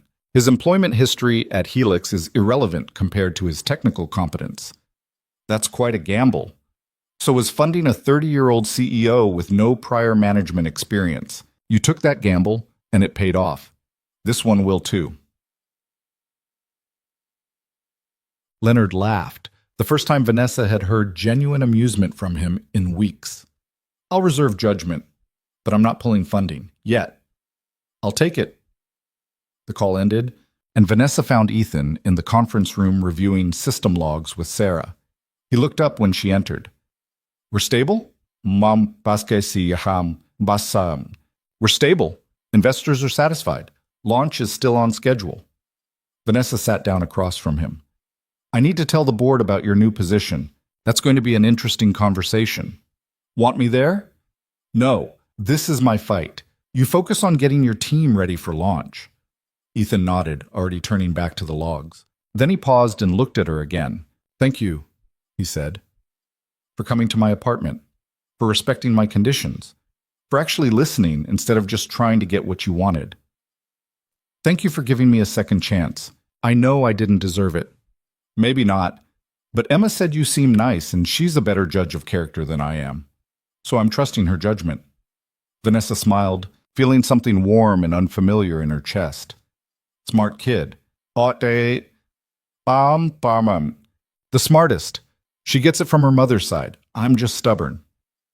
They worked until midnight, building the foundation for a company culture that might actually deserve the success Vanessa had always assumed was her right. It felt different than the empire building she'd done before. Less about conquest and more about construction, brick by careful brick, with people she was learning to trust. Outside, Chicago glowed with lights that never quite revealed everything. And somewhere in the digital infrastructure they'd spent weeks rebuilding, a system hummed along, stable for now, fragile always, dependent on the humans who'd learned to care about more than just winning. The board meeting started badly and got worse from there. Vanessa sat at the head of the conference table, facing 8 people who collectively controlled enough voting shares to remove her as CEO if they decided she'd become a liability. Leonard was there, along with Patricia Chen and 5 other investors who'd flown in specifically for this emergency session. The only board member on her side was David, and even he looked nervous. "Let me make sure I understand correctly," said Richard Morrison, a venture capitalist from Boston, who'd made his fortune destroying underperforming companies and selling off the pieces. "You want to promote a janitor with a criminal record and no management experience to chief systems architect, giving him complete control over your technical operations." "Ethan doesn't have a criminal record," Vanessa said, keeping her voice level. "He was sued by his former employer for whistleblowing. The case was dismissed. And his management experience includes leading engineering teams at Sentinel Tech on projects worth hundreds of millions. 6 years ago, before he was blacklisted from the industry and spent half a decade mopping floors. Before he exposed corporate malfeasance that would have resulted in civil rights violations and false arrests. The fact that he was punished for doing the right thing says more about Silicon Valley's ethics than his qualifications. Patricia leaned forward. Vanessa, we understand you feel grateful to Ethan for helping during the crisis. But gratitude is not a business strategy. Promoting him to a C-level position is a massive risk, especially when we're trying to rebuild investor confidence. It's not gratitude. It's recognition of competence. Ethan rebuilt our entire product architecture in 12 hours and fixed critical authentication failures that our existing team couldn't solve. He understands our systems better than anyone else in the company. Because he designed them, Richard said, which creates a different kind of risk. What happens when Ethan leaves and takes all that institutional knowledge with him? You've made yourself completely dependent on one person who has already demonstrated he's willing to walk away. Vanessa had anticipated this argument. That's why part of his role will be training and documentation. He's already started teaching the engineering team how to understand and maintain the architecture independently. The goal is to eliminate dependency, not create it. And you believe he'll actually do that? Train his replacements while simultaneously running technical operations? I believe he will because he insisted on it as a condition of employment. Ethan doesn't want to be the only person who understands how things work. He wants to build sustainable systems. Leonard had been silent through most of the exchange, watching Vanessa with an expression she couldn't quite read. Now he spoke up. What about the community program? I heard you agreed to fund technology education for at-risk youth. How much is that costing us? $500,000 initially, $1 million annually thereafter. Richard's eyebrows shot up. You committed $1 million annually to a charity program without board approval? I committed to corporate social responsibility that will generate positive press, demonstrate community engagement, and create a pipeline of diverse technical talent we can recruit from in the future. It's not charity. It's strategic investment in our long-term hiring prospects. Yes. That's a generous interpretation of giving money to homeless teenagers. Those homeless teenagers are the same demographics that technology companies claim they can't find when diversity reports come out. We're literally creating qualified candidates from communities everyone else ignores. If that's not strategic, I don't know what is. Patricia made a note on her tablet. I want to see detailed budgets and outcome metrics for this program. If we're spending $1 million annually, I need proof it's generating actual value. You'll have it, Vanessa said, making a mental note to figure out what outcome metrics for teenage coding programs even looked like. The meeting continued for another 90 minutes, dissecting every aspect of Ethan's promotion and the authentication crisis and whether Vanessa had demonstrated sufficient judgment to continue leading the company. By the time it ended, she'd survived, barely. The board approved Ethan's position on a probationary basis with quarterly reviews and mandatory documentation requirements. It felt less like a victory and more like a temporary stay of execution. She found Ethan in the engineering lab 3 hours later, sitting with Emma at one of the workstations.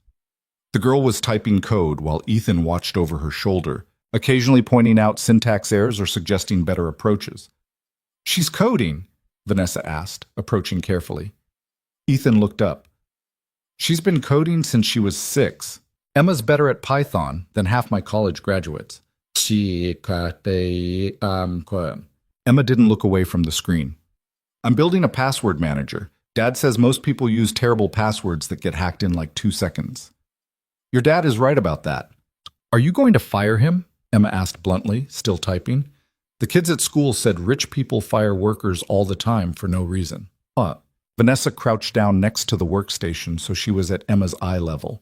I'm not going to fire your dad. I just came from a meeting where I convinced 8 very skeptical investors that he's the right person to run our engineering department.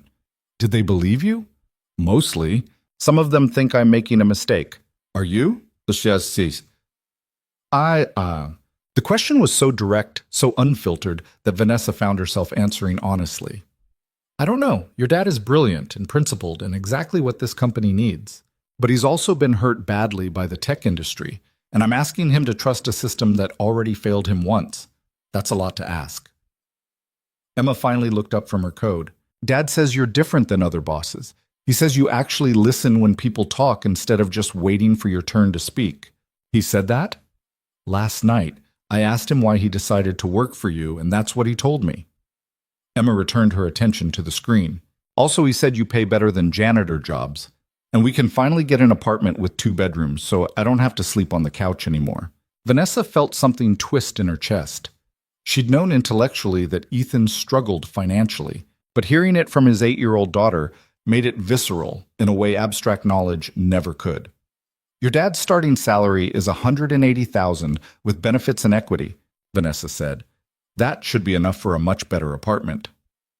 Emma's fingers froze on the keyboard. $180,000? Plus stock options that will be worth significantly more if the company succeeds. The girl turned to look at her father with wide eyes. Dad, that's more money than I can even count to. Ethan's expression was complicated. Relief and discomfort, and something that might have been embarrassment all mixed together. It's a good salary, yes. We'll be okay, Emma. Mish? Nasit. We'll be better than okay. We can get the apartment with the playground, and maybe a better computer for me so I don't have to use the broken laptop from the basement. We'll see. Emma jumped up and hugged Ethan so hard she nearly knocked him off his chair. Vanessa stood and stepped back, feeling like an intruder on a private moment that she'd accidentally created. I should let you two celebrate, she said. Wait. Ethan gently extracted himself from Emma's embrace and stood. I need to tell you something. I got a phone call this morning from a reporter at TechCrunch. They want to do a follow-up story on the authentication failures and how we fixed them. They also heard rumors about my promotion and want to interview me about going from janitor to chief architect. Vanessa's stomach dropped. What did you tell them? Nothing yet. I wanted to talk to you first. This kind of press could go either way. Inspiring story of redemption or embarrassing publicity about a company so desperate they promoted a janitor. Do you want to do the interview? I don't know. Part of me wants to tell the story properly instead of letting reporters make up whatever narrative gets clicks. But another part knows that once I put myself out there, I lose control of how people interpret it. Vanessa thought about the board meeting, about Richard Morrison's skepticism, and Patricia's demand for metrics. The wrong kind of publicity could give them ammunition to reverse Ethan's promotion at the next quarterly review, but the right kind of publicity could make it impossible to remove him without looking petty and vindictive. Do the interview, she said, but be honest about everything. The whistleblowing, the blacklisting, the basement coding classes. Make it clear you're not some charity case I rescued, but a highly qualified architect who was systematically excluded from the industry for doing the right thing. Control the narrative before someone else does. And if it backfires, then we deal with it together. But I think people are tired of the same polished corporate stories. They want something real, even if it's messy. Ethan nodded slowly. Okay, I'll do it. The TechCrunch article dropped 3 days later with a headline that made Vanessa's heart stop. From janitor to chief architect, how Silicon Valley's blacklist created Helix AI's secret weapon. The story was everything Vanessa had hoped for and feared. It detailed Ethan's history at Sentinel Tech, his decision to expose the surveillance system's flaws, and the systematic destruction of his career that followed. It described his years working menial jobs while teaching himself new technologies and secretly running coding programs for homeless kids. And it presented his promotion at Helix as evidence that some companies still valued competence and ethics over credentials and connections. The response was immediate and overwhelming. Within 6 hours, the article had gone viral across Twitter, LinkedIn, and every major tech forum. Within 12 hours, national news outlets were picking up the story. Within 24 hours, Vanessa's phone was ringing nonstop with interview requests, partnership inquiries, and messages from people who wanted to know more about the community technology program. Some of the attention was positive. Profiles celebrating Ethan's resilience and Helix's willingness to look beyond traditional hiring practices. Think pieces about how the tech industry punished whistleblowers and whether that culture needed to change. But some of it was vicious. Competitors suggested the whole story was a publicity stunt designed to distract from Helix's technical failures. Former colleagues from Sentinel Tech gave anonymous quotes claiming Ethan had been fired for incompetence, not whistleblowing. Industry commentators questioned whether someone who'd spent 6 years outside professional software development could possibly be qualified to run a major AI company's technical operations. And then Marcus Webb's lawyers released a statement. It arrived via email at 7 a.m. on the 4th day after the article published, addressed to Vanessa's personal account with copies to every board member and major investor. The subject line was simple, clarifying the record. Vanessa read it 3 times, her rage building with each pass. The statement claimed that Marcus had never sabotaged Helix's product. Instead, he alleged that Vanessa had scapegoated him to cover up her own technical incompetence and poor management decisions. He suggested the authentication failures were the result of Vanessa's rushed pivot to a simplified architecture, not his careful security improvements. He implied that Ethan's promotion was a desperate attempt to bring in someone who could actually deliver what Vanessa had been promising investors for years. Most damningly, he included email chains and internal documents that seemed to support his version of events. Messages where Vanessa had approved Marcus's security recommendations, meeting notes where she'd praised his work, performance reviews where she'd rated him as an exemplary executive. All of it was real. All of it was taken completely out of context to create a narrative where Vanessa was an incompetent CEO who destroyed her own company and then blamed the wreckage on her business partner. "This is character assassination," David said when Vanessa called an emergency meeting. "He's trying to rehabilitate his reputation by destroying yours." "He's succeeding," Vanessa said, pulling up Twitter on the conference room screen.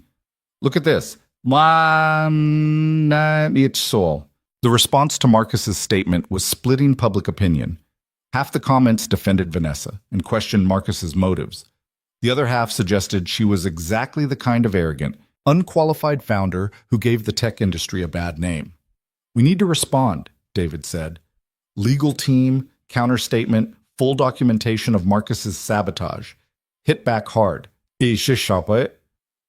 Was saying. "No." Ethan's voice was quiet but firm. He'd been silent through most of the meeting, reading Marcus's statement on his laptop. "Responding makes this a he-said-she-said fight that nobody wins. You need to make Marcus irrelevant instead of engaging with his accusations." "How?" Vanessa asked. "By launching successfully, by demonstrating that Helix works, that your architecture decisions were correct, and that the company is stronger without him. Results beat arguments every time. The launch is in 4 days. We're not ready." "Then we get ready. We've been so focused on fighting fires that we stopped preparing for the actual product release. That changes now." Ethan stood and walked to the whiteboard where he started writing tasks in neat columns. Engineering team needs to finish stress testing and load balancing. Marketing needs final messaging approved and media partnerships confirmed. Sales needs customer success teams trained on the new architecture. Legal needs compliance documentation completed. Every department has a critical work that's been delayed while we dealt with crises. 4 days is enough if we stop wasting time on Marcus and start focusing on what actually matters. He turned back to face the room, his expression harder than Vanessa had seen since the night she'd caught him in the basement. "Marcus wants you to fail. He's betting that the publicity and board pressure and technical challenges will crush you before you can prove him wrong. Don't give him that satisfaction. Launch the product, make it successful, and let your results be the response to his accusations." Vanessa looked at the whiteboard, at the daunting list of tasks that stood between them and a successful launch. 4 days to do what should have taken 4 weeks. It felt impossible. It also felt like the only option that mattered. "Okay," she said. "We focus on launch. David, pull together department heads for a coordination meeting in 30 minutes. Ethan, I need you to assess whether our current build is actually ready for production load. Everyone else, clear your schedules. We're working around the clock until this product ships." The room emptied quickly, leaving Vanessa alone with Ethan. "Thank you," she said, "for keeping us focused. Don't thank me yet. We still have to actually pull this off. Do you think we can?" Ethan was quiet for a moment, studying the whiteboard like it held answers he couldn't quite see. Honestly, I don't know. The engineering is solid, but there are 100 small things that could go wrong during launch. Any one of them could create the kind of visible failure that proves Marcus right. That's not reassuring.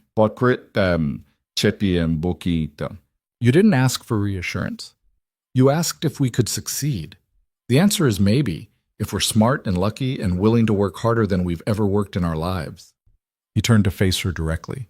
But even if we fail, at least we'll fail trying to build something that matters instead of succeeding at something hollow.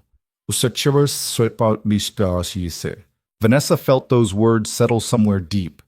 For 6 years, she'd defined success as growth, valuation, market dominance. She'd built an empire while telling herself the empire was enough. Standing in this conference room with a man who'd lost everything for principles she'd barely thought about, she realized how empty that definition had been. "I'm scared," she admitted, the confession surprising her. "Good. Fear means you care about something more than winning. That's progress."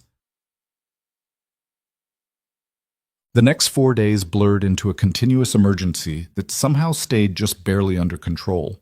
Engineering teams worked in shifts, testing and retesting every system component.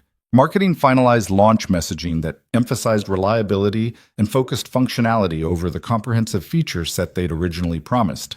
Sales trained customer success representatives on the new architecture, making sure they could handle questions and technical issues that would inevitably arise. Ethan was everywhere, moving between departments with the kind of focused intensity that made people work harder just to keep up with him. He reviewed code, approved marketing copy, helped train support staff, and generally filled every role that needed filling without regard for whether it was technically his job. Emma spent those days at Helix too, doing homework in the engineering lab while her father worked. The engineering team adopted her as an unofficial mascot, showing her their projects and asking her opinion on interface designs. She critiqued their work with the brutal honesty of an 8-year-old who hadn't yet learned to soften criticism for adult egos. "This button is ugly," she told Jeff during a UI review. "It looks like something from a boring bank website." Jeff had stared at her, then looked at the design, then started laughing. "She's right. It does look like a boring bank website." They redesigned the interface with Emma's input, creating something cleaner and more intuitive than the original version. Vanessa watched this happen and wondered how many other good ideas the company had missed by only listening to credentialed experts instead of honest feedback from unexpected sources. On the night before launch, Vanessa found Ethan alone in the server room at 2 a.m., running final diagnostics on systems that had already been checked 17 times. "You should sleep," she said. "We need you functional tomorrow." "I will. Just want to make sure everything's stable." Vanessa sat down next to him on the floor, her back against the server rack. "Do you regret this? Coming back? Taking the job? Putting yourself and Emma through this stress?" Ethan didn't answer immediately. He finished typing a command sequence, reviewed the output, then closed his laptop. "Ask me again in 24 hours. If the launch succeeds, I'll tell you it was worth it. If it fails, I'll probably tell you the same thing, because at least we tried." He looked at her, his expression tired but not defeated. "I spent 6 years believing the system was broken beyond repair, and the only smart choice was to survive without engaging with it. You made me think maybe there's another option, not fixing the system entirely, but creating small spaces within it where things work the way they should. Where competence matters more than credentials, where doing the right thing doesn't destroy your life, where people are valued as humans instead of resources." That's a lot of pressure to put on one product launch. It's not about the product. It's about proving that a different approach is possible. That companies can succeed without being ruthless. That leaders can care about more than quarterly returns. That maybe we haven't completely lost our ability to build things that help people, instead of extracting value from them. Vanessa thought about the billionaire she'd been 6 months ago, focused, driven, successful, and fundamentally alone in ways she'd convinced herself didn't matter. Then she thought about the person she'd become over the past few weeks, learning to trust people she'd initially suspected of betraying her, discovering that vulnerability wasn't weakness and asking for help wasn't failure. I used to think success meant never needing anyone, she said quietly. Building something so perfect and powerful that I could control every variable and never be at someone else's mercy. I think that's why I was so angry when I found you in the basement. Not because you were doing anything wrong, but because your existence proved I didn't actually control my own building. Control is an illusion. The harder you grip, the more it slips away. I'm starting to understand that. They sat in comfortable silence for a while, listening to the hum of servers and the distant sound of traffic outside. Somewhere in this building, a team of exhausted people were preparing to either succeed spectacularly or fail publicly.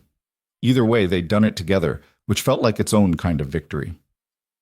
"Thank you," Vanessa said, "for teaching me things I should have learned years ago. Thank you for being willing to learn. Most people in your position aren't. Most people in my position don't get janitors who turn out to be secret software architects." Ethan smiled. "Fair point."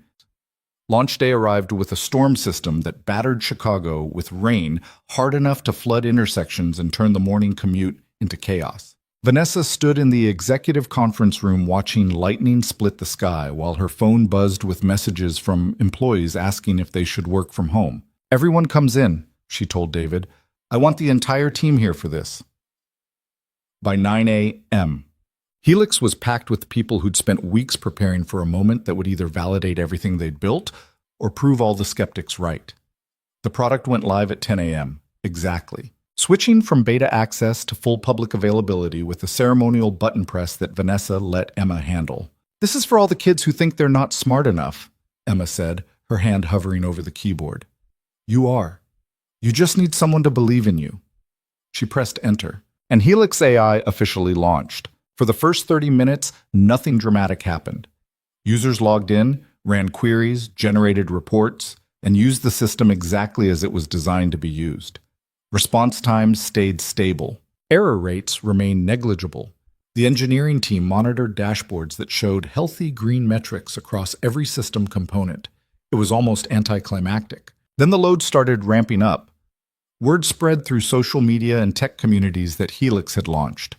Curious users who'd been waiting for the public release flooded the system. Concurrent users climbed from hundreds to thousands to tens of thousands in less than an hour. The engineering team watched tensely as server resources scaled to handle the increased demand. This was the real test. Not whether the product worked under controlled conditions, but whether it could handle the chaotic reality of thousands of simultaneous users doing unpredictable things. "Resource allocation holding steady," Sarah announced from her workstation. "Auto-scaling is working as designed. Database queries optimized and responsive," Jeff added. "No bottlenecks forming." "Authentication handling load without degradation," another engineer called out. Ethan moved between workstations, checking metrics and asking questions, but Vanessa could see the tension in his shoulders starting to ease. The system was working. Not perfectly. There were minor issues that would need addressing, edge cases that required patches, but fundamentally successfully working. By noon, they had 50,000 active users and climbing. By 2 p.m. the number hit 80,000. By 4 p.m. CC, major tech publications were running articles about Helix's smooth launch and robust performance. The headlines were everything Vanessa had hoped for. Helix AI delivers on promise with flawless launch. How a rebuilt architecture saved Helix from disaster. The janitor who became an AI company's secret weapon. Marcus's accusations disappeared beneath a wave of positive coverage. Competitors who'd predicted failure went quiet. Investors who'd questioned Vanessa's judgment started sending congratulatory messages. But the moment that mattered most came around 6 p.m., when Leonard Voss called. "Congratulations," he said simply. "You pulled it off." "We pulled it off," Vanessa corrected. "The entire team made this happen." "True, but you led them through it. That counts for something." He paused. "The board will want a formal review next month, but between you and me, I think we're done questioning your judgment. You've proven you can handle a crisis and come out stronger. Does that mean Ethan's position is secure?" "As secure as anything in this industry. He delivered results. The board respects results." After the call ended, Vanessa found Ethan in the engineering lab with Emma, both of them watching the user metrics climb on the main display screen. "We did it," Vanessa said. You did it, Ethan corrected. I just helped clean up the mess. You did a lot more than that, and we both know it. Emma tugged on her father's sleeve. Can we go home now? I'm tired, and you promised pizza if the launch worked. Ethan looked at Vanessa, who nodded. Go. Take tomorrow off. Celebrate with your daughter. The system is stable, and the team can handle monitoring without you for one day. You sure? I'm sure. You've earned it. Ethan picked up Emma, who immediately wrapped her arms around his neck and closed her eyes. He looked exhausted and relieved and quietly proud in a way that had nothing to do with ego. Thank you, Vanessa, for trusting me when you had no reason to. Thank you for being worth trusting. She watched them leave, then turned back to the engineering floor where her team continued monitoring systems that hummed along with steady reliability. Outside, the storm had passed, leaving Chicago washed clean and glistening under evening light that turned glass towers into mirrors reflecting each other endlessly. Vanessa stood at the window, looking out at a city full of people she'd never meet, using technology she'd helped build, living lives that would be marginally easier because someone had cared enough to make software that actually worked. It wasn't saving the world.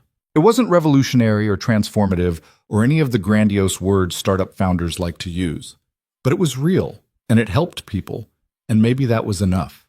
3 months after launch, Vanessa stood in what used to be an abandoned warehouse on Chicago's west side and watched 27 teenagers build software that would have impressed most professional developers.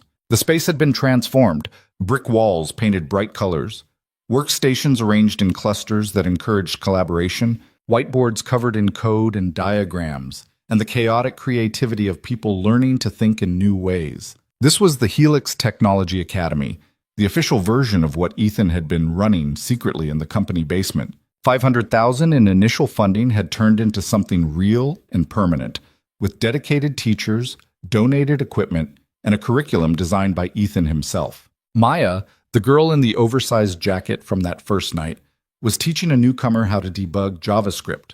Her jacket fit properly now. Vanessa had quietly arranged for stipends that covered basic necessities for students who needed them. But she still wore it like armor, protection against a world that had taught her to expect disappointment. This function is returning undefined because you're not actually returning anything, Maya explained patiently. See? You wrote the calculation but forgot the return statement. Easy fix. The newcomer, a boy who couldn't have been more than 13, nodded and made the correction. His code compiled successfully, and his face lit up with the kind of pure joy that came from making something work after struggling to understand it. Vanessa had seen that expression hundreds of times over the past 3 months. It never got old. Ethan appeared at her side, carrying coffee in paper cups from the shop down the street. Thought you might need this. Thanks. Vanessa accepted the cup gratefully. How's the advanced class doing? 3 of them just got internship offers from companies I wouldn't have expected to look twice at candidates without college degrees. 2 more are building applications that could actually turn into viable products if they stick with it. He sipped his coffee, watching the students with an expression that mixed pride and protectiveness. We're changing lives here, not in some abstract future sense. Right now, today, these kids are learning skills that will give them options they wouldn't have had otherwise. Do you ever regret it? Vanessa asked. Working for a corporation instead of doing this full-time? Sometimes. But I can do more for these kids with Helix's resources and credibility than I ever could alone in a basement. That's the trade-off. He gestured around the warehouse. This exists because you honored your commitment. A lot of CEOs would have backed out once the crisis passed and investors stopped paying attention. I made a promise. I keep my promises. Most people say that. You actually mean it. They stood together watching the organized chaos of learning, and Vanessa felt something she'd been too busy to notice during the crisis months. Contentment. Not the aggressive satisfaction of winning or the temporary high of closing a deal, but a quieter feeling that came from building something that mattered beyond quarterly earnings. Her phone buzzed with a message from David. Board meeting in 20. Leonard wants the Q1 numbers. Vanessa sighed. Back to reality. The board meeting went better than expected. Helix's first quarter post-launch had exceeded projections across every metric that mattered. Revenue was up 40%. Customer retention was strong, and enterprise contracts were coming in faster than sales could process them. The simplified architecture Ethan had built was proving its value. Companies trusted a product that worked reliably over one that promised everything but delivered inconsistently. Leonard opened the meeting with numbers that made Vanessa's earlier stress feel almost absurd in retrospect. Current valuation puts Helix at $4.2 billion. That's nearly double our pre-crisis estimate. Whatever you're doing, keep doing it. It's not complicated, Vanessa said. We focused on building something useful instead of impressive. Turns out customers prefer products that solve their problems over products that sound revolutionary but don't actually work. Patricia Chen smiled. Revolutionary would be nice, but reliable works too. The meeting shifted to expansion plans and strategic partnerships, the kind of growth-focused discussion Vanessa had once lived for. But now, listening to proposals for aggressive market penetration and competitive positioning, she found herself asking different questions than she would have 6 months ago. What's the impact on our engineering team's workload? She asked when someone suggested expanding into 3 new market segments simultaneously. Can we deliver quality across all those segments without burning out the people who actually build the product? Richard Morrison looked surprised. That's a staffing question, not a strategic one. It's both. Strategy that ignores implementation reality is just wishful thinking. I want to know if we can actually execute on these plans before we commit to them. The room went quiet for a moment, and Vanessa realized she'd just challenged a fundamental assumption about how boards operated, that strategy happened at the executive level and execution was someone else's problem. Leonard broke the silence. That's a fair question. David, can you work with Ethan to assess engineering capacity and timeline feasibility for these expansion proposals? Absolutely. The meeting continued, but something had shifted. The board was still focused on growth and returns, but they were asking different questions now, considering factors beyond just market opportunity and competitive advantage. Small changes, but changes nonetheless. After the meeting ended, Leonard pulled Vanessa aside. I've been doing this for 30 years, invested in over 200 companies. You know what most founders do after their first major success? What? They get cocky. Start thinking they've figured everything out, stop listening to advice, make increasingly reckless decisions because early wins convince them they're invincible. He paused. You're doing the opposite. You're asking harder questions, showing more caution, being more thoughtful about decisions. That's rare. I made a lot of mistakes getting here. I'm trying not to repeat them. Good.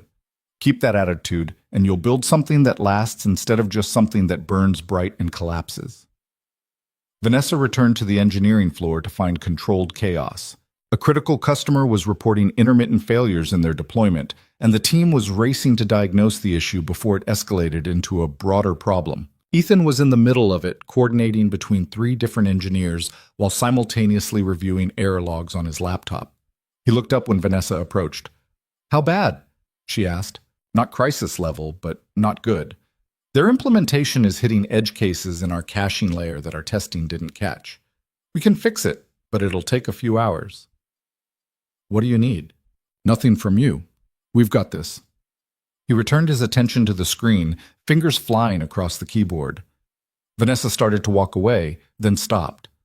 6 months ago, she would have stayed and micromanaged, convinced that her oversight was essential. Now she trusted Ethan and his team to handle it without her interference. That was growth too. She spent the afternoon in her office dealing with the endless administrative work that came with running a successful company, contract reviews, partnership negotiations, hiring approvals. Around 5 p.m., Emma appeared in her doorway, backpack slung over one shoulder. Is my dad still fixing the broken thing? Emma asked. He is. Probably will be for another hour or 2. Emma wandered into the office and sat in the visitor chair, pulling out homework with the resigned expression of someone who'd rather be doing literally anything else. We're supposed to write about someone we admire. For English class. Who are you writing about? I was going to write about Dad, but that feels too easy. Everyone writes about their parents. Emma chewed on her pencil thoughtfully. Can I write about you? Assam yi assasi. Vanessa was so surprised she didn't know how to respond. Why would you write about me? Because you gave Dad a chance when nobody else would. Because you started that academy where Maya and the other kids can learn coding. Because you're proof that rich people don't have to be jerks who only care about money. I'm not sure I deserve that much credit. Dad says you used to be different, more focused on winning than on people. But you changed.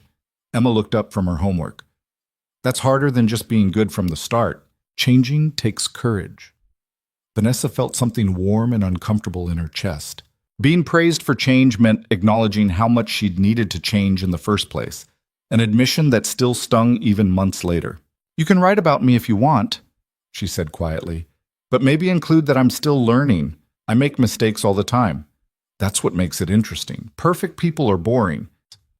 Emma returned to her homework, and Vanessa went back to contract reviews, but she couldn't quite focus anymore. She kept thinking about the person she'd been when this whole story started.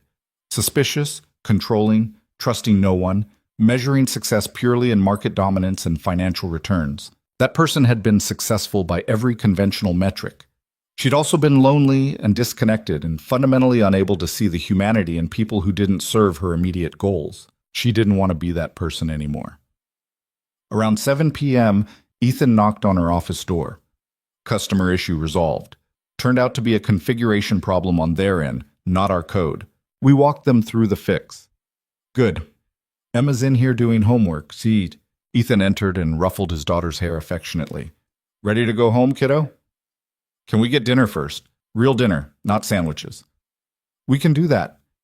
Ethan looked at Vanessa. Want to join us? Nothing fancy, just a place near our apartment that makes decent pasta. Vanessa started to decline automatically. She had work to finish, emails to answer, the usual excuses. Then she stopped herself. The work would still be there tomorrow. The emails could wait. But opportunities to do something normal with people who'd become more than just employees didn't come around often. I'd like that, she said. The restaurant was small and crowded, the kind of neighborhood place where regulars knew the owner by name, and the menu hadn't changed in 20 years.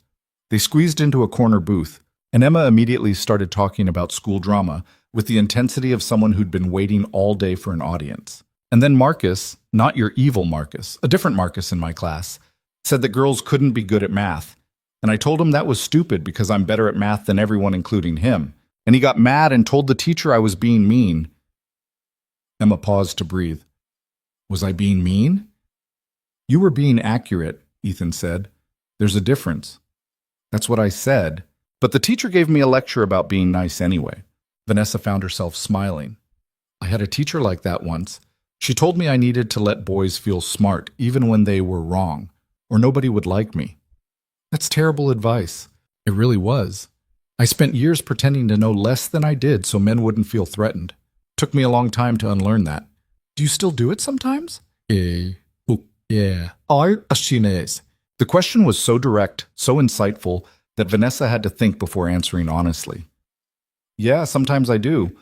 Old habits are hard to break completely. They ate pasta and talked about everything except work.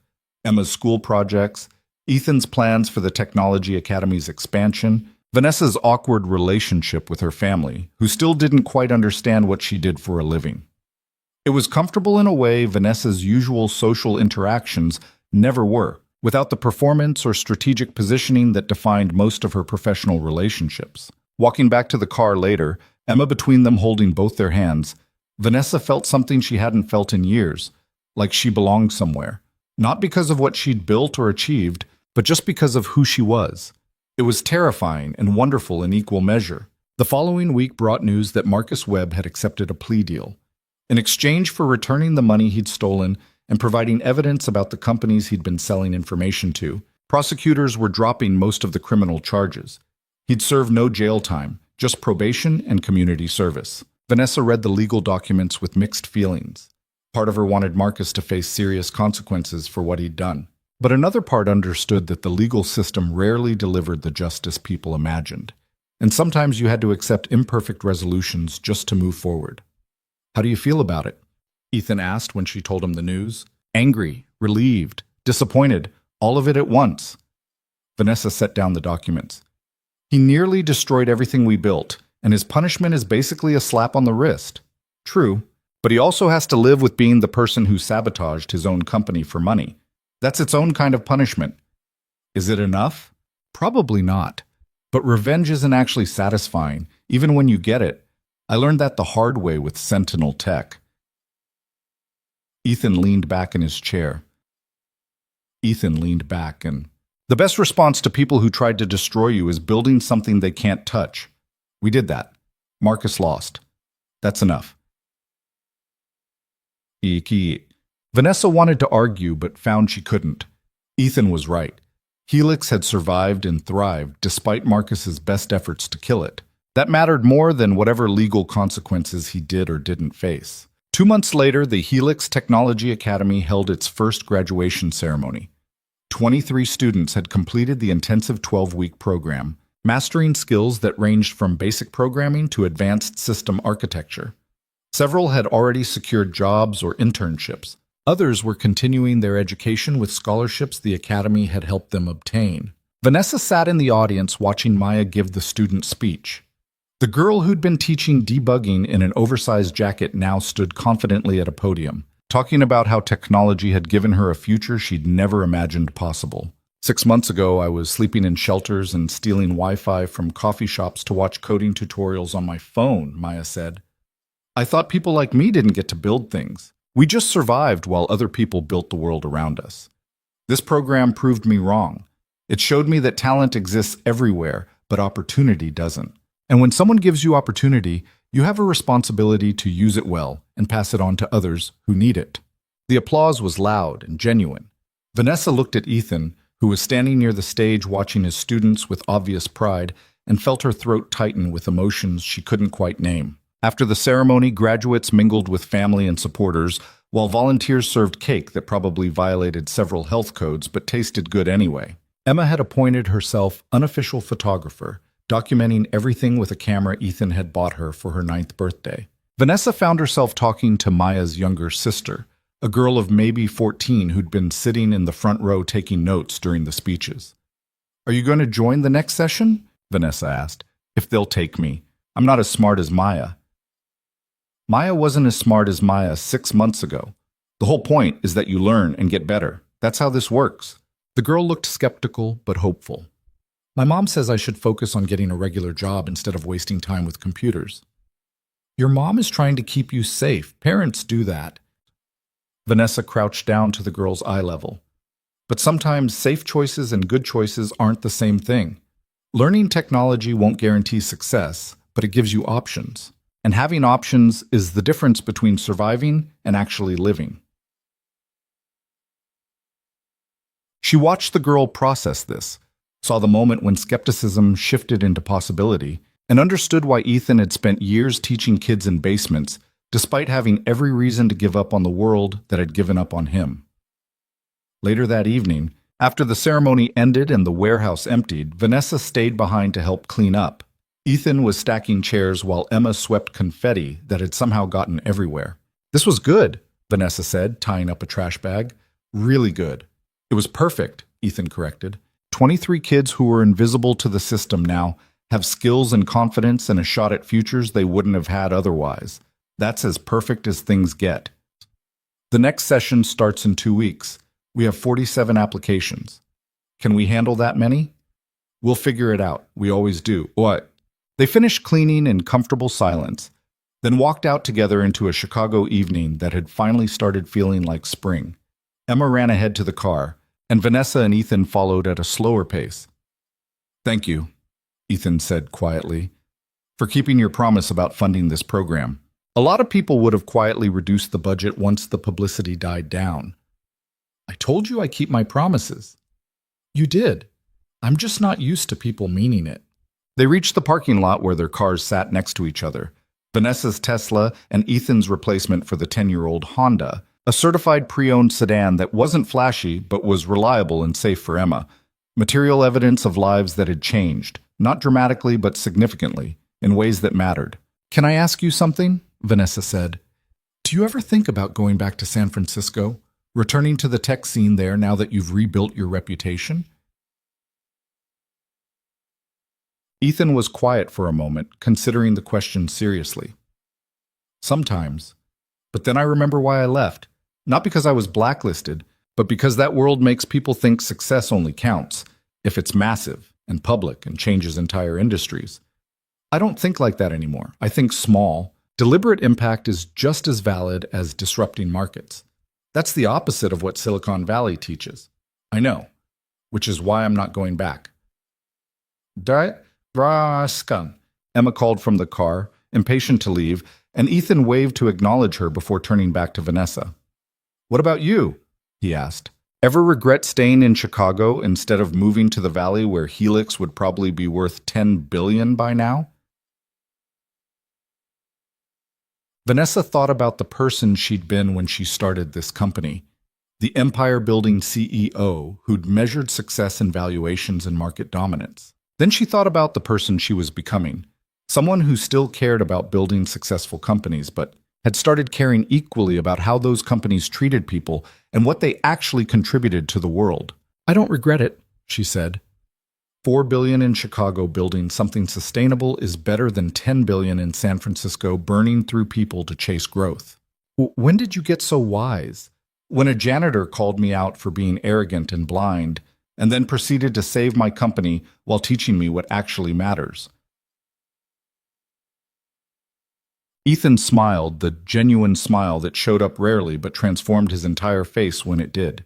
You saved yourself. I just helped clear away some of the obstacles. They said goodnight, and Vanessa drove home through streets that no longer felt like the anonymous corridors of a city she worked in but didn't belong to. Somewhere along the way, Chicago had become home in a way no place had been since she'd left her family's house at 18, determined to prove she could build something important. She'd built it, but the important part wasn't the company, or the valuation, or the headlines. It was the connections, fragile and complicated and completely irreplaceable, with people who'd started as strangers and become something that felt dangerously close to family. 6 months after that graduation, Vanessa stood in a different warehouse in a different neighborhood, watching the third session of the Helix Technology Academy prepare for their final projects. The program had grown beyond anything she'd imagined. Corporate sponsors, partnerships with universities, a wait list of students that stretched into the hundreds. Maya was back as a volunteer instructor, teaching newcomers the same skills she'd learned in that first session.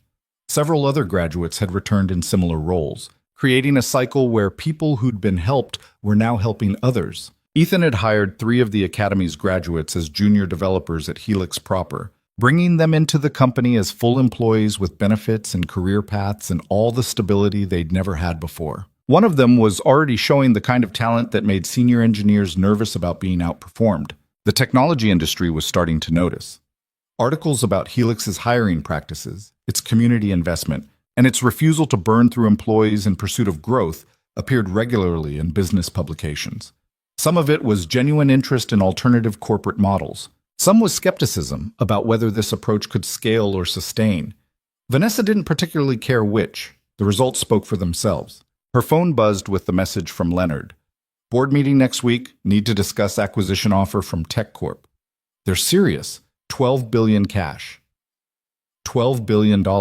More money than Vanessa had ever imagined when she'd started this company in a shared office space with 3 employees and a business plan she'd written on her laptop. Enough to make everyone involved wealthy beyond reasonable needs. She looked around the warehouse at students bent over laptops, at volunteers circulating to answer questions, at Emma helping a nervous newcomer debug her first program. This whole ecosystem had grown from a promise Vanessa had made during a crisis, a commitment she'd honored when it would have been easy to quietly back out. Selling to Tech Corp would make her rich. It would also almost certainly kill programs like the Academy, not immediately, but gradually, as new management decided community investment didn't generate sufficient return on investment. Vanessa typed a response to Leonard. Not interested in selling. We're building something that matters more than maximizing acquisition value. His reply came almost immediately. We need to discuss this as a board. $12 billion is significant. I understand, but my position won't change. She put her phone away and returned her attention to the students, to the small daily miracle of people learning to build things instead of just consuming what others built for them. The board meeting the following week was exactly as contentious as Vanessa expected. 7 of the 8 board members thought she was insane for refusing to even consider a $12 billion acquisition offer. They presented arguments about fiduciary duty, shareholder value, and the responsibility to maximize returns for investors who'd taken risks on the company. Vanessa listened to all of it without interrupting, then spoke when they'd exhausted their arguments. Everything you're saying is correct according to conventional business wisdom. Taking this offer is the smart financial decision. It makes everyone in this room wealthy and secures returns that exceed our most optimistic projections. She paused, making eye contact with each board member. But I didn't build this company to make the smart financial decision. I built it to create technology that helps people while treating employees and communities as humans instead of resources. TechCorp doesn't share those values. They'll strip out anything that doesn't directly generate profit, including programs that matter more than quarterly earnings. That's speculation, Richard said. You don't know what they do. I know their track record. I know how they've handled other acquisitions. I know that $12 billion sounds like security, but actually just means trading one set of risks for a different set where I have no control over protecting the things I care about. Patricia leaned forward. Vanessa, you have a responsibility to shareholders, including employees who own equity. You're making this decision for ideological reasons that may not align with their interests. Then let's ask them. Poll the employees. Find out if they'd rather cash out or keep building something that prioritizes people over profits. I'll abide by whatever the majority wants. The room went silent. Vanessa had just called their bluff, turning a decision that should have been made by rational financial analysis into a referendum on values. Leonard spoke up finally. That's a reasonable proposal. We'll commission an independent survey of employee preferences regarding the acquisition. Results will guide our final decision. The meeting adjourned and Vanessa returned to her office feeling drained but certain. She'd spent 6 years building Helix into a successful company. She wasn't going to let it become another acquisition that looked good on paper, but destroyed everything that made it worth building. The employee survey results came back 2 weeks later. 68% of employees preferred to remain independent rather than accept the acquisition offer. The reasons varied.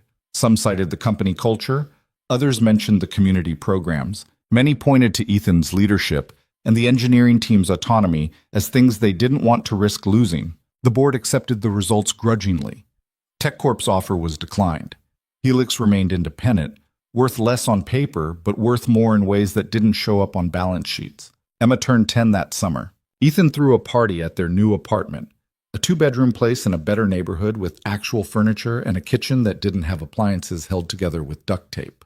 The Helix engineering team showed up, along with students from the academy and volunteers and people whose lives had intersected with Ethan's in the years since he'd stopped being invisible. Vanessa brought a cake from the expensive bakery downtown and a present she'd agonized over, a professional-grade laptop with development tools pre-installed and a note that said, "For the girl who's going to build something amazing."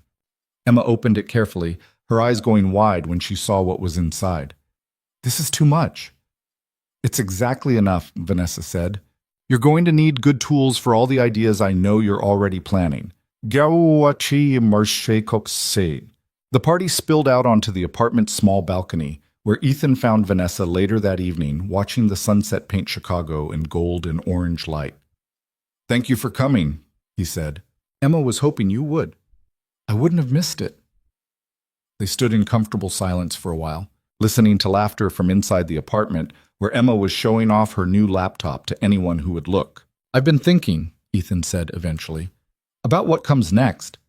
For the Academy, for Helix, for all of it.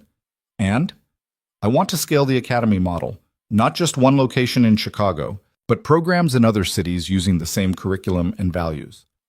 Prove that this approach works everywhere, not just here. That would require significant funding and coordination. I know. Which is why I'm asking if Helix would be willing to support expansion, not just financially, organizationally. Make community technology education part of the company's core mission instead of something we do on the side." Vanessa thought about the board's reaction, about investor concerns, about all the practical challenges that came with ambitious plans. Then she thought about 23 students graduating from that first session, about Maya teaching debugging to kids who reminded her of herself, about Emma writing essays about courage and change. "Let's do it," she said. "Let's build something that actually changes how this industry thinks about responsibility and community investment." Well, Ethan smiled, and Vanessa felt that warm certainty again, the feeling that came from choosing the harder right path over the easier wrong one. 1 year later, the Helix Technology Academy operated in 7 cities with plans to expand to 12 more. Over 400 students had graduated from various programs, and the employment rate for graduates exceeded 75%. Universities were starting to offer transfer credits for academy coursework. Corporations were partnering to provide internships and job opportunities. It wasn't perfect. Some programs struggled with funding. Some cities had trouble finding qualified instructors. Some students dropped out or couldn't overcome the systemic obstacles that had shaped their lives before they'd discovered coding. But enough succeeded to prove the model worked. Enough lives changed to demonstrate that talent existed everywhere if someone cared enough to nurture it. Vanessa stood on stage at a technology conference, giving a keynote about alternative approaches to corporate responsibility. The audience was packed with founders, executives, and investors who'd spent careers optimizing for growth and returns. "I used to think success meant building the biggest company with the highest valuation," she said, her voice carrying across the auditorium. "I measured everything in market share and competitive advantage. I was good at it, built a multi-billion-dollar company by age 30. But I was also lonely and isolated and fundamentally disconnected from the people whose work made that success possible." She paused, letting the admission hang in the air. She paused, letting it. "Then I met someone who'd lost everything for refusing to compromise his principles. Someone who taught kids in basements while working night shifts because he believed they deserved opportunities nobody else would give them. Someone who showed me that success without humanity is just another form of failure." She told them about Ethan, about the authentication crisis, about choosing people over profits, and discovering that the two weren't actually opposed if you were willing to think differently about what profits were supposed to serve. "We still run a profitable company," she continued. "We still compete and grow and deliver returns to investors. But we do it while treating employees as humans, investing in communities, and building technology that helps people instead of just extracting value from them. It's not easier than the traditional approach, but it's more sustainable, more meaningful, and frankly more rewarding than anything I accomplished when I was just chasing valuations." The applause was mixed, some enthusiastic, some polite, some clearly skeptical. Vanessa didn't mind. She wasn't trying to convince everyone, just plant seeds of the people who were ready to think differently. After the keynote, walking through the conference center toward the exit, Vanessa's phone rang. "Ethan, how'd it go?" he asked. "About half the audience thought I was inspiring. The other half thinks I've lost my mind." Awesome. Sounds about right. Revolutionary ideas always look crazy until they become obvious. "I'm not sure this is revolutionary. It's just basic human decency applied to corporate governance, which is revolutionary in an industry that usually treats decency as a liability." Vanessa laughed. "Fair point. How's the Detroit program launch going?"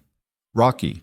We're having trouble finding a suitable facility, and the volunteer coordinator quit yesterday, but we'll figure it out. Need help?" "Not from you. You've got a company to run. I've got this." They talked for a few more minutes about logistics and challenges and small victories, the comfortable conversation of people who'd worked together long enough to communicate in shorthand.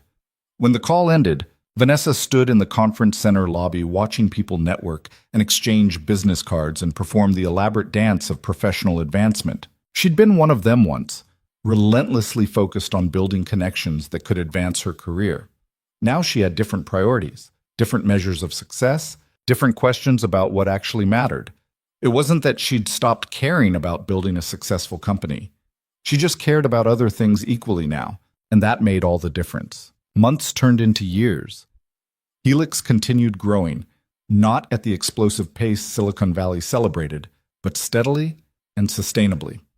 The Technology Academy expanded to 18 cities. Employee retention rates became industry-leading. The company developed a reputation for ethical AI development and responsible corporate governance that attracted customers who cared about more than just features and pricing. Vanessa turned 35 and realized she'd spent more time building this version of Helix, the one that prioritized people alongside profits, than she'd spent building the original Empire-focused version. The transformation had become permanent, integrated into the company's culture in ways that would survive even if she left. Emma was 14 now, already taking advanced computer science courses and building applications that impress professional developers. She'd started volunteering at the academy, teaching younger kids the same way Maya had taught her, creating another generation of people who'd learned to pass on the opportunities they'd received. One evening, Vanessa found herself back in that first warehouse where the academy had started, watching a new cohort of students work through debugging exercises. The space had been upgraded over the years. Better equipment, more organized layouts, professional instructors instead of just volunteers. But the essential spirit remained unchanged. Ethan was there too, reviewing a student's code and offering suggestions in the patient, encouraging tone he'd perfected over thousands of hours of teaching. "You know what's beautiful about this?" Vanessa said, sitting down next to him. "What?" "It's not scalable in the way venture capitalists think about scale. We can't just throw money at it and multiply results exponentially. Every student needs individual attention. Every city requires local adaptation. Every program demands constant effort from people who genuinely care." She watched a student successfully debug her program and pump her fist in victory. "But it works anyway, because some things are worth doing even if they don't scale efficiently." Ethan smiled. "You've come a long way from the billionaire who measured everything in growth metrics. I had a good teacher. You taught yourself. I just asked better questions than you were used to hearing." They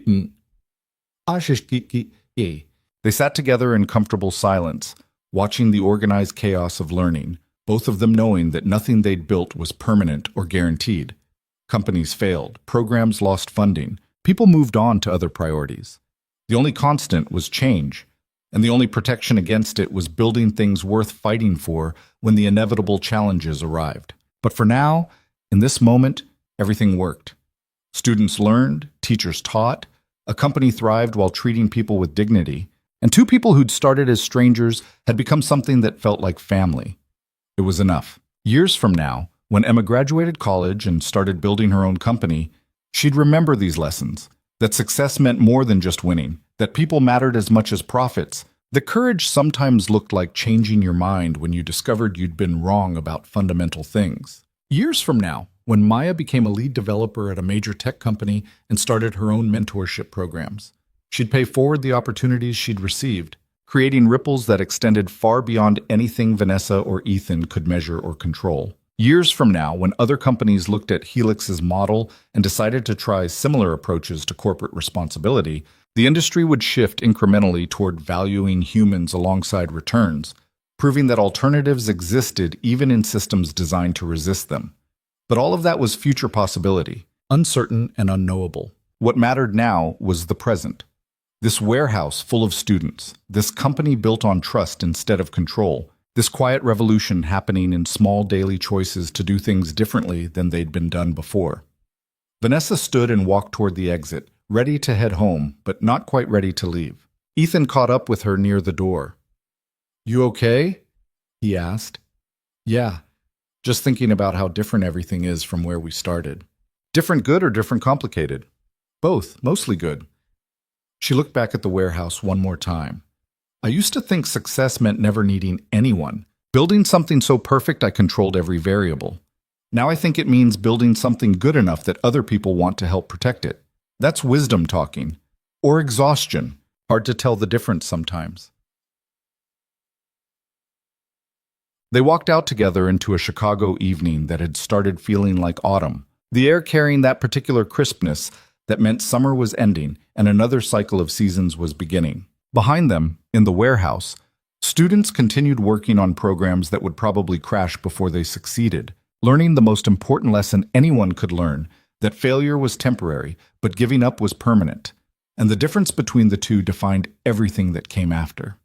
Ahead of them, in the uncertain future they were building together, Possibilities multiplied in ways neither of them could fully predict or control. And between those points, past and future, failure and success, the person Vanessa had been and the person she was becoming existed something real and fragile and completely irreplaceable. Not perfection, not guaranteed success, not even certainty that any of this would last beyond the next crisis or challenge or unexpected change. Just the stubborn belief that doing things right mattered more than doing things easy. That people were worth investing in even when the returns weren't immediately measurable. And that sometimes the bravest thing you could do was admit you'd been wrong and choose differently going forward. It wasn't the ending Vanessa had imagined when she'd started this journey, catching a janitor in her basement and suspecting the worst. But standing here now, watching Ethan wave goodbye before heading back inside to help a struggling student, feeling the weight of choices made and consequences accepted and futures uncertain but hopeful, Vanessa realized it was exactly the ending she needed. The world hadn't changed. The tech industry was still ruthless and extractive and designed to reward growth over humanity. But a small corner of it had changed, and sometimes small corners were enough to prove that alternatives existed, that different choices were possible, that people could build success without sacrificing the things that made success worth having. Vanessa got in her car and drove home through streets that had witnessed this whole transformation, from suspicious billionaire to someone who'd learned that trust was a risk worth taking and connection mattered more than control. Tomorrow would bring new challenges, new crises, new opportunities to either retreat into old patterns or continue growing in uncomfortable directions. But tonight, she'd done enough. Tonight, she could rest knowing she'd built something worth protecting, helped people who deserved helping, and chosen the harder path because it led somewhere that mattered. And in a city full of people chasing their own versions of success, that felt like victory enough.